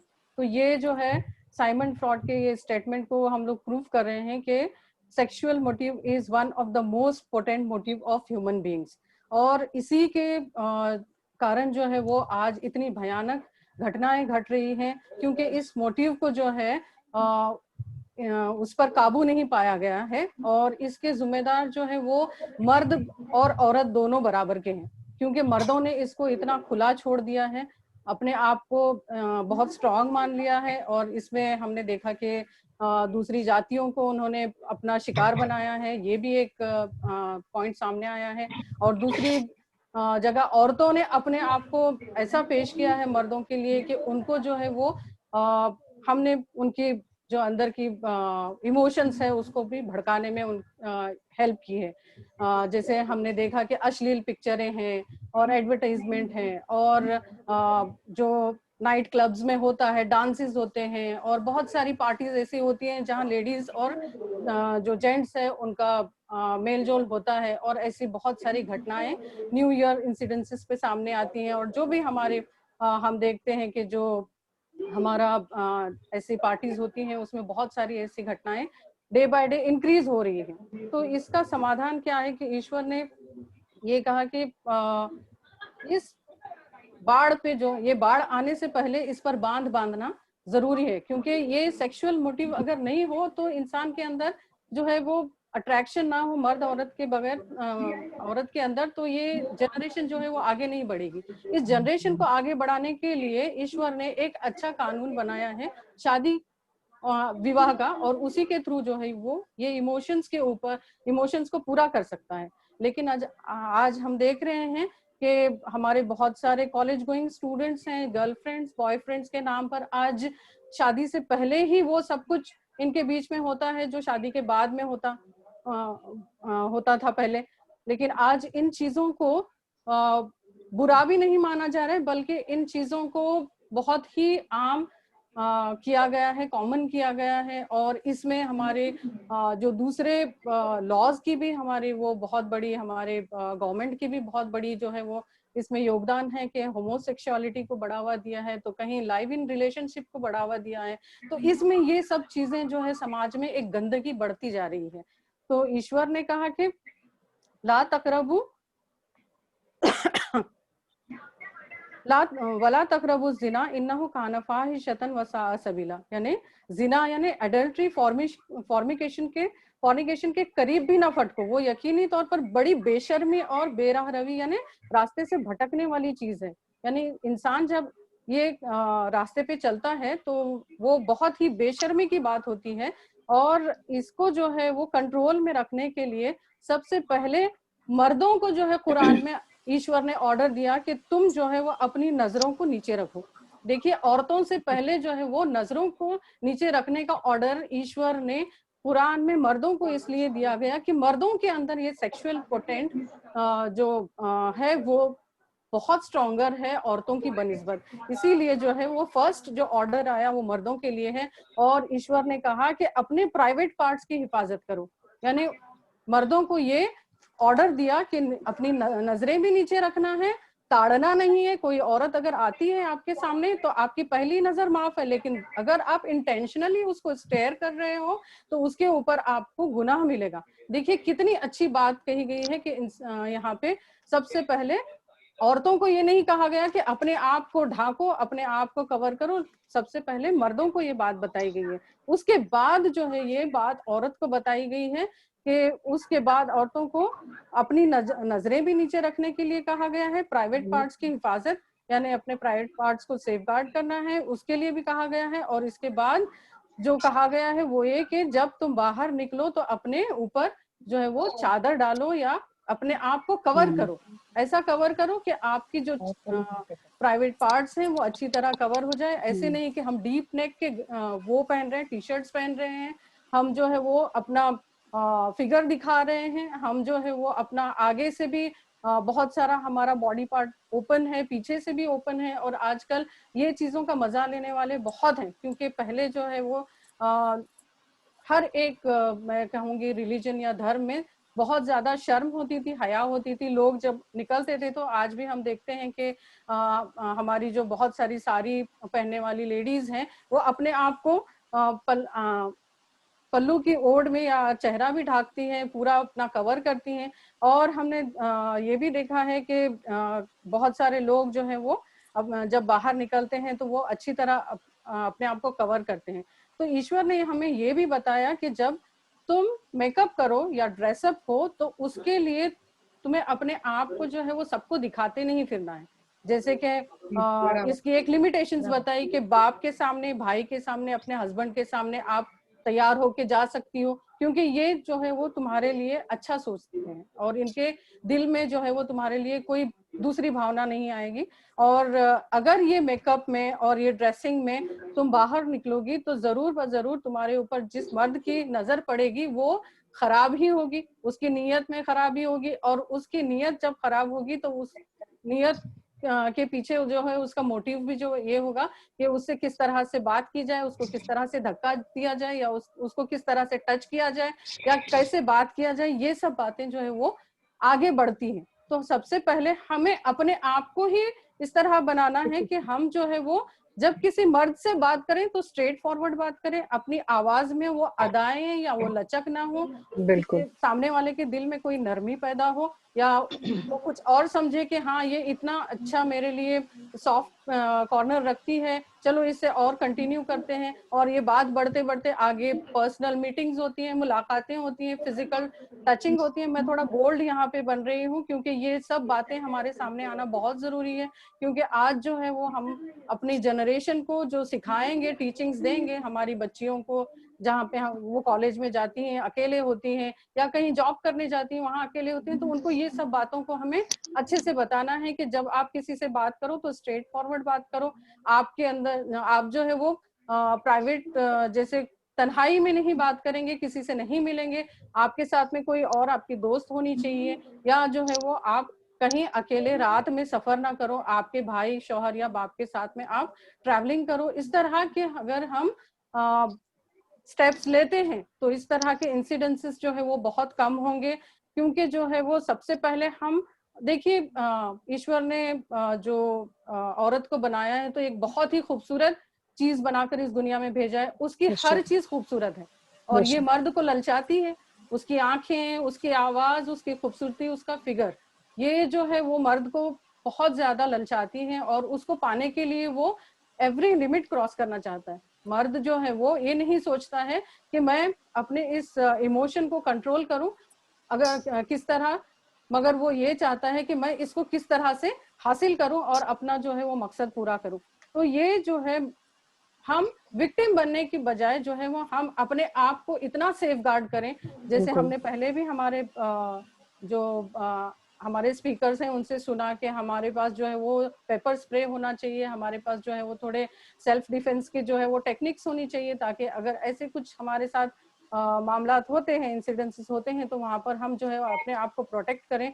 और जो है सिर्फ इस्लाम ही नहीं है बल्कि दूसरे जो रिलीजन्स हैं, जैसे कि हिंदू मत में भी ऋग्वेद में देखिए, मैं कंपैरेटिव स्टडी करते रहती हूँ, उसमें मुझे ये पता चला है कि हिंदू मत में ऋग्वेद में ये बात बताई गई है, क्योंकि आप एक औरत की हैसियत से पैदा हुई हैं, अपनी निगाह को नीची रखें। देखिए कितना सिमिलर है कुरान का स्टेटमेंट ऋग्वेद से, और अपने पैरों को करीब रखें और ऐसा ड्रेस ना पहने जिससे आपके जिस्म का पता चले, यानी कोई ट्रांसपेरेंट या टाइट ड्रेसेस आपको नहीं पहनना है, ये वेदास में भी बताया गया है, and the same thing is mentioned in the Quran. And Christianity में भी हम देखते हैं कि हर वो औरत जो सर से पर्दा उठाए दुआ मांगती है वो अपने सर की बेइज्जती करती है। तो क्रिश्चियनिटी में भी ये बताया गया कवर योर हेड। अब आप जब भी प्रेयर करते हो उस वक्त आपको कवर करना है और आपको अपने आप को जो है वो सर ढाक के आपको चर्च में आना है या जो भी प्रेयर करती हैं वो करना है। तो कुरान में भी स्ट्रेट फॉरवर्ड जो हमको ये ऑर्डर्स मिलते हैं, उसमें ये आप सल्लल्लाहु अलैहि वसल्लम ने बताया कि ऐ पैगंबर, अल्लाह ने आप सल्लल्लाहु अलैहि वसल्लम को ये बताया कि अपनी बीवियों और अपनी बेटियों और मुसलमान औरतों से कहो कि बाहर निकला करें तो अपने ऊपर चादर लटकाकर घूंघट निकाल लिया करें, ताकि आप पहचानी जाएं कि आप जो है वो इज्जत वाली औरतें हैं और लोग जो है वो आपको तकलीफ ना दे। और जिस तरह से हम अगर अपने आप को कवर करती हैं, देखिए कमेंट्स नहीं पास होते, ये हमारा अपना पर्सनल सबके साथ होता है, सब लेडीज हैं। हमने अपनी जवानी में देखा है कि जब हम नहीं कवर करते थे अपने आप को तो हमें कितने कमेंट्स मिलते थे, कितने जो है लड़के छेड़छाड़ करते थे, और जब हमने कवर किया अपने आप को तो ये कमेंट्स पास होना बंद हो गए। तो ये हमने अपने आप को प्रोटेक्ट कर लिया। और ये बहुत मैं प्राउडली कहना चाहती हूँ कि मैं जब मेडिकल कॉलेज में पढ़ती थी तो 3-4 इयर्स मुझे पता नहीं था, तो आई टू गो विथ एप्रन और कवर भी नहीं किया करती थी मैं। और बाद में लेकिन पता चला कि ये ऑर्डर जो है वो ईश्वर की तरफ से कुरान में है, इसको हमारे लिए ईश्वर ने जो है वो हमारी भलाई के लिए इसको रिवील किया है। तो मैंने जब स्टार्ट किया बुर्का पहनना तो देखिए कि मुझे इतना अच्छा फील हुआ कि जो हम खुला खुला महसूस करते थे और ऐसा लगता था कि हम अनप्रोटेक्टेड हैं, लोग कुछ बोलते हैं हमको बुरी नजरों से देखते हैं, तो वो जो है वो सब बातें अब बंद हो गई। तो ये इस तरह से हमको रिलीजन जो है वो सेफगार्ड करता है, धर्म हमारी अच्छाई की बातें करता है और हमको जो है वो प्रोटेक्ट करता है ईच एंड एवरी जगह, चाहे आप तन्हाई में हो या चाहे आप सबके बीच में हो। अगर ये रूल्स हम लोग फॉलो करेंगे तो इंशाल्लाह हमारे साथ में ऐसी कोई घटना नहीं होगी। और हमें ये भी बताया गया कि ट्रैवलिंग करने के लिए अपने साथ में जो लॉन्ग डिस्टेंस जर्नी होती है उसमें अपने साथ भाई को रखो या अपने शौहर या अपने बाप के साथ ट्रैवल करो, अकेले ट्रैवल मत करो। और देखेंगे हम रात के वक्त जो ट्रैवलिंग करती हैं अकेली लेडीज, उनके साथ ये बहुत ज्यादा घटनाएं ऐसी होती हैं। और ये भी बताया गया है कि कोई मर्द से जो है वो तन्हाई में ना मिलो, क्योंकि आप सल्लल्लाहु अलैहि वसल्लम की ये सेइंग है, प्रॉफिट सल्लल्लाहु अलैहि वसल्लम की हदीस है कि उन्होंने कहा कि कोई औरत कोई मर्द जो है वो तन्हाई में ना मिले, क्योंकि उनके साथ तीसरा जो होता है वो शैतान होता है और शैतान हमेशा बुराई पर उकसाता है। यानी हमें जो है ये टीचिंग्स को बचपन से ही अपने बच्चों को जो है वो सिखाना है और जो है उनको ये तमाम चीजों से हमको जो है वो धार्मिक जो चीजें हमारे लिए बताई गई हैं उनको भी बताना है। आज हम देखते हैं कि जो ये चीजें फॉलो करते हैं उनको ऑर्थोडॉक्स पीपल कहते हैं। डॉक्टर तज़ीन, हम 2 मिनट में प्रोग्राम रैप अप करेंगे, तो आप अपनी बात में चाहूंगी शॉर्ट में मुकम्मल कर दें। हाँ, तो मैं कंक्लूड करती हूँ कि व्हाट इज द सॉल्यूशन। तो ये जो रेप केसेस हमारे सामने आ रहे हैं उसके लिए हमने देखा कि बहुत सारे हमारे स्पीकर्स हैं, उन्होंने कहा कि हमारे गवर्नमेंट को जो है वो ऐसे कड़े कानून बनाने चाहिए। तो इस्लाम में भी जो है ऐसे जो आपने बताए वैसे ही ईश्वर की तरफ से कानून आए हैं कि किस तरह से एक रेपिस्ट को जो है वो सजा मिलनी चाहिए। अगर रेपिस्ट वर्जिन्स हैं यानी नॉन मैरिड हैं और ये गुनाह करते हैं तो उनको जो है वो सबके सामने 100 कोड़े मारे जाएं और 1 साल के लिए उनको जो है वो देश निकाला दिया जाए। तो ये कितना अच्छा कानून है। अगर किसी के साथ हमारी मीडिया ने ये कानून को बताया टीवी के ऊपर, तो देखिए इस तरह के इंसिडेंसेस कम होंगे। और अगर एक्स्ट्रामैरिटल अफेयर्स में ये होता है यानी शादीशुदा लोग ये करते हैं जो आजकल बहुत कॉमन हो रहा है, हम देखते भी हैं सुनते भी हैं, तो उनको जो है सबके सामने यानी पूरे लोगों के सामने रिजम करना है, यानी पत्थरों से मारकर उनको खत्म करना है। क्योंकि ऑलरेडी वो शादीशुदा था और उसको ईश्वर ने जो है वो एक वे दिया था अपने इमोशंस को पूरा करने के लिए, उसको छोड़कर उसने जो है वो दूसरा गुनाह का रास्ता इख्तियार किया और बुराई के रास्ते पर चला। और उसके लिए जो है उससे ज्यादा कड़ी सजा है कि उसको जो है वो पत्थर मारकर खत्म किया जाए। तो इस तरह की अगर लॉ एंड ऑर्डर हमारी गवर्नमेंट ने अगर पास किए तो देखिए ये रेप केसेस भी कम होंगे, इंसिडेंसेस भी कम होंगे और जो है वो स्त्रियां हमारे देश में जो है वो सम्मान के साथ जिएंगी और कहीं भी वो रात में भी सफर करेंगी तो उन्हें कोई किसी चीज का डर नहीं होगा इंशाल्लाह। बस मैं ये कहते हुए अपनी बात को खत्म करती हूँ। आखिर दावाना अल्हम्दुलिल्लाहि रब्बिल आलमीन। माशाल्लाह, बहुत बहुत शुक्रिया डॉक्टर तज़ीन, बहुत बेहतरीन तरीके से आपने हमको जो है धर्म की क्या भूमिका है इस समस्या का परमानेंट समाधान देने में, यह बात आपने हमारे सामने रखी। तनवीर आपा, मैं चाहूंगी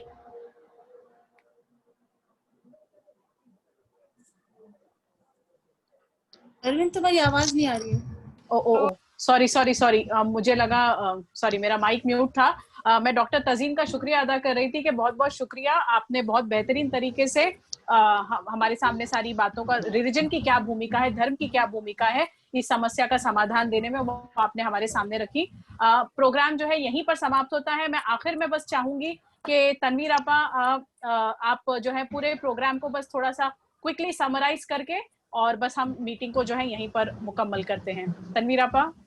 जी कहने का मतलब ये है कि हमारा जो तमाम जो इश्यूज थे, तमाम मुद्दे थे, सब सामने आ गए।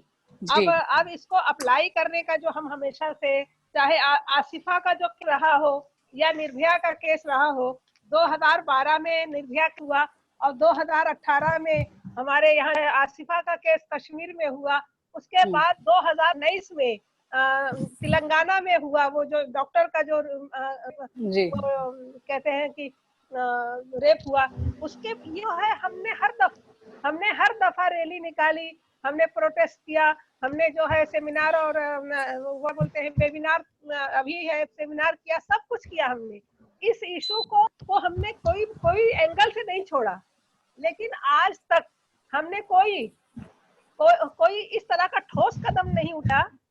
जैसे अभी डॉक्टर तज़ीन कह रही थी कि इस तरह की कोई कहना कि लोगों के अंदर अवेयरनेस लाने के लिए हमने कभी मजहब का सहारा लेकर हमारे बच्चों को तरबियत करने की, उनको कहते हैं कि ना उनको ताली देने की कोशिश नहीं की और कोई इस तरह का ये इस तरह ने काम नहीं किया। जैसे कहते हैं ना वो कदम, वो ठोस कदम, या फिर हमने जैसे अभी अन कह रही थी कि जो है तरह तरह के सरगंदे लगाए जाते हैं, तरह तरह की फिल्में जो है इलीगल जो है जो डल रही होती है, लेकिन उस पर कोई कार्रवाई नहीं होती। हम खुद देख मजा लेते हैं और हमारी औरतें, मुझे कहते हुए बड़ा वो लगता है, लेकिन मुझे अंदर से बड़ा बहुत आता है कि हम औरतें क्यों जो है इस चीज को देखते हैं और क्यों इस चीज पर आवाज नहीं उठाते, क्योंकि हमें खुद मजा आती है कहीं जब वो मोहरा क्या बोलते हैं जो है वो क्या एक फिल्म आई थी, उस पर एक गीत था, तो चीज बड़ी है मस्त मस्त, तो उस पर जो है जब ये जब गीत आई तो हमारी उन औरतें, वो औरतें जो समाज की जो होशमंद औरतें हैं, जो जानती है इसके जो नुकसानात को, उन्होंने कभी उसके नुकसानात, उस गीत के नुकसान की तरफ अंगुली उठाई क्या? कभी किसी ने इसको जाकर कहीं कोई मतलब में या किसी पुलिस थाने जाकर किसी उसको दी क्या कोई अर्जी कि इस गीत के खिलाफ हम है? जी तनवीर आपा, हम बस 2 मिनट में रैप अप करेंगे। हेलो तनवीर आपा, तो जी जी तनवीर आपा 2 मिनट में समराइज करके कदम उठाए जाए। जी जी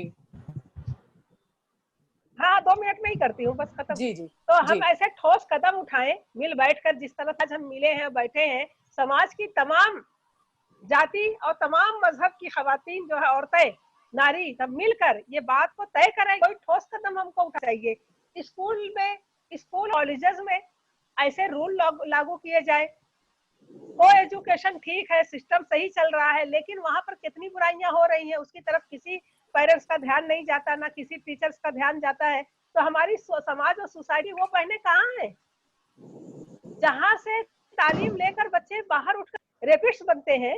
वही जो है कहते हैं ना कि वो जो मंदिर जिसको हमने उसका मंदिर कहा था, जिसका कभी तो उस मंदिर में झाड़ू लगाकर हमने बहुत चैन की सांस ली, वही आज हमारा बहुत खराब होता जा रहा है।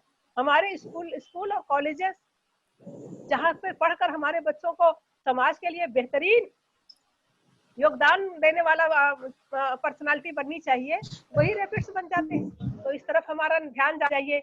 और पॉलिटिशियन, सियासत में जो लोग जा रहे हैं, जिसको हम भेज रहे हैं, वही रेपिस्ट होंगे, तो समाज और सोसाइटी को क्या बनाएंगे? इस तरफ भी हमें कड़ी निगाह रखनी चाहिए। इस मुद्दे पर हम नहीं करते, और फिर जब ऐसी हादसा ऐसी ना हो जाती है तो फिर हम शोर मचाते हैं, वेबिनार करते हैं, सेमिनार करते हैं। तो मेरी बहनों, प्लीज प्लीज ये तमाम एंगल से हमें जो है सावधान रहने की, हमें जागरूकता अपने लाने की, और इस पॉइंट से हमें काम करने की जरूरत है। हमारे जो है कॉलेजेस और स्कूल में, हमारे सब सोसाइटी में, हमारे जो फिल्म के उसमें थिएटरों में क्या चीज चल रही, उस चीज पर हमें ध्यान देना है। और घर पर भी हमें हमारे बच्चों का, खैर ठीक है हम घर पर तो दे लेते हैं, लेकिन बच्चे जो है समाज में जाकर इंसानियत का दर्स जो है वो करते हैं, प्ले हैं। जब वहाँ इंसानियत का दर्स नहीं मिलेगा तो समाज में जाकर क्या प्ले करेंगे?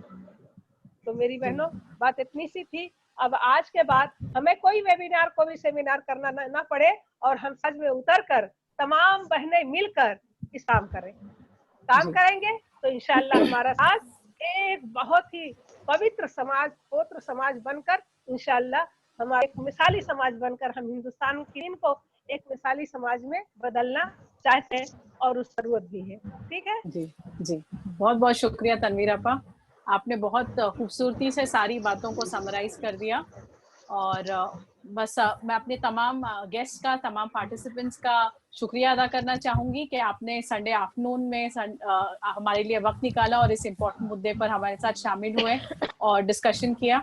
आई होप हम जो है इस उम्मीद के साथ और इस अज़्म के साथ आप सभी से विदा लेते हैं कि जो डिस्कशन हमने किया है, जिन मुद्दों पर हमने चर्चा की है और जिन चीज़ों को हमने सोल्यूशन के नाते हमने सुना है, हम सब की अपनी एक कोशिश होगी कि हम जो है अपने लेवल पर जितना कुछ कर सकते हैं, अपने घर में, अपने अतराफ में, हम जरूर अपनी पूरी कोशिश करें अपने देश को बेहतर बनाने की, और हमारे लिए, हमारे बच्चों के लिए, हमारी बेटियों के लिए इस देश को सुरक्षित बनाने की।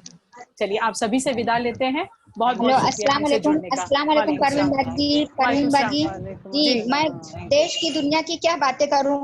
मेरा शौहर का मैं 10 साल से घर में बैठ के इंतजार कर रही हूं। मेरे शौहर 60 साल की रिटायर हो गए। पर्सनल मैटर है मेरा। मैं बूढ़ी अभी कहाँ जाऊं, मेरे शौहर ने दूसरी औरत रख ली है, नहीं आते मैडम मेरे हम पास। जो है हम किसी दूसरे मुद्दे पर बात कर रहे थे। अगर आप बात करना चाहते जी जी हाँ, मैं आपको अपना नंबर जो है जी, आपका नाम बताइए, मैं आपको अपना नंबर मैसेज करती हूँ और मैं आपको राइट लोगों से गाइड करती हूँ जो आपसे बात कर सकेंगे। जी, आपका मुझे नाम, वर्षा मैडम से आपका नाम बताइए। उम्मे हमीदा। उम्मे हमीदा अंसारी। अच्छा, तो आपका नंबर जो है उम्मे हमीदा अंसारी, ठीक है। आप किस मकाम से हैं? मिल्लत नगर से जुड़ी हैं आप? मिल्लत नगर से जी जी, ठीक है ठीक है। आप जो है हम आपसे अलग से बात करते हैं। ये हमारी मीटिंग यहीं पर एंड होती है, हम आपसे अलग से बात करते हैं। ठीक है, सॉरी मैंने डिस्टर्ब किया। अस्सलाम कोई बात नहीं, वालेकुम अस्सलाम। चलिए मीटिंग को हम यहीं एंड करते हैं। फरहत मीटिंग एंड कर देंगे? हाँ जी, शुक्रिया। स्टॉप की तरह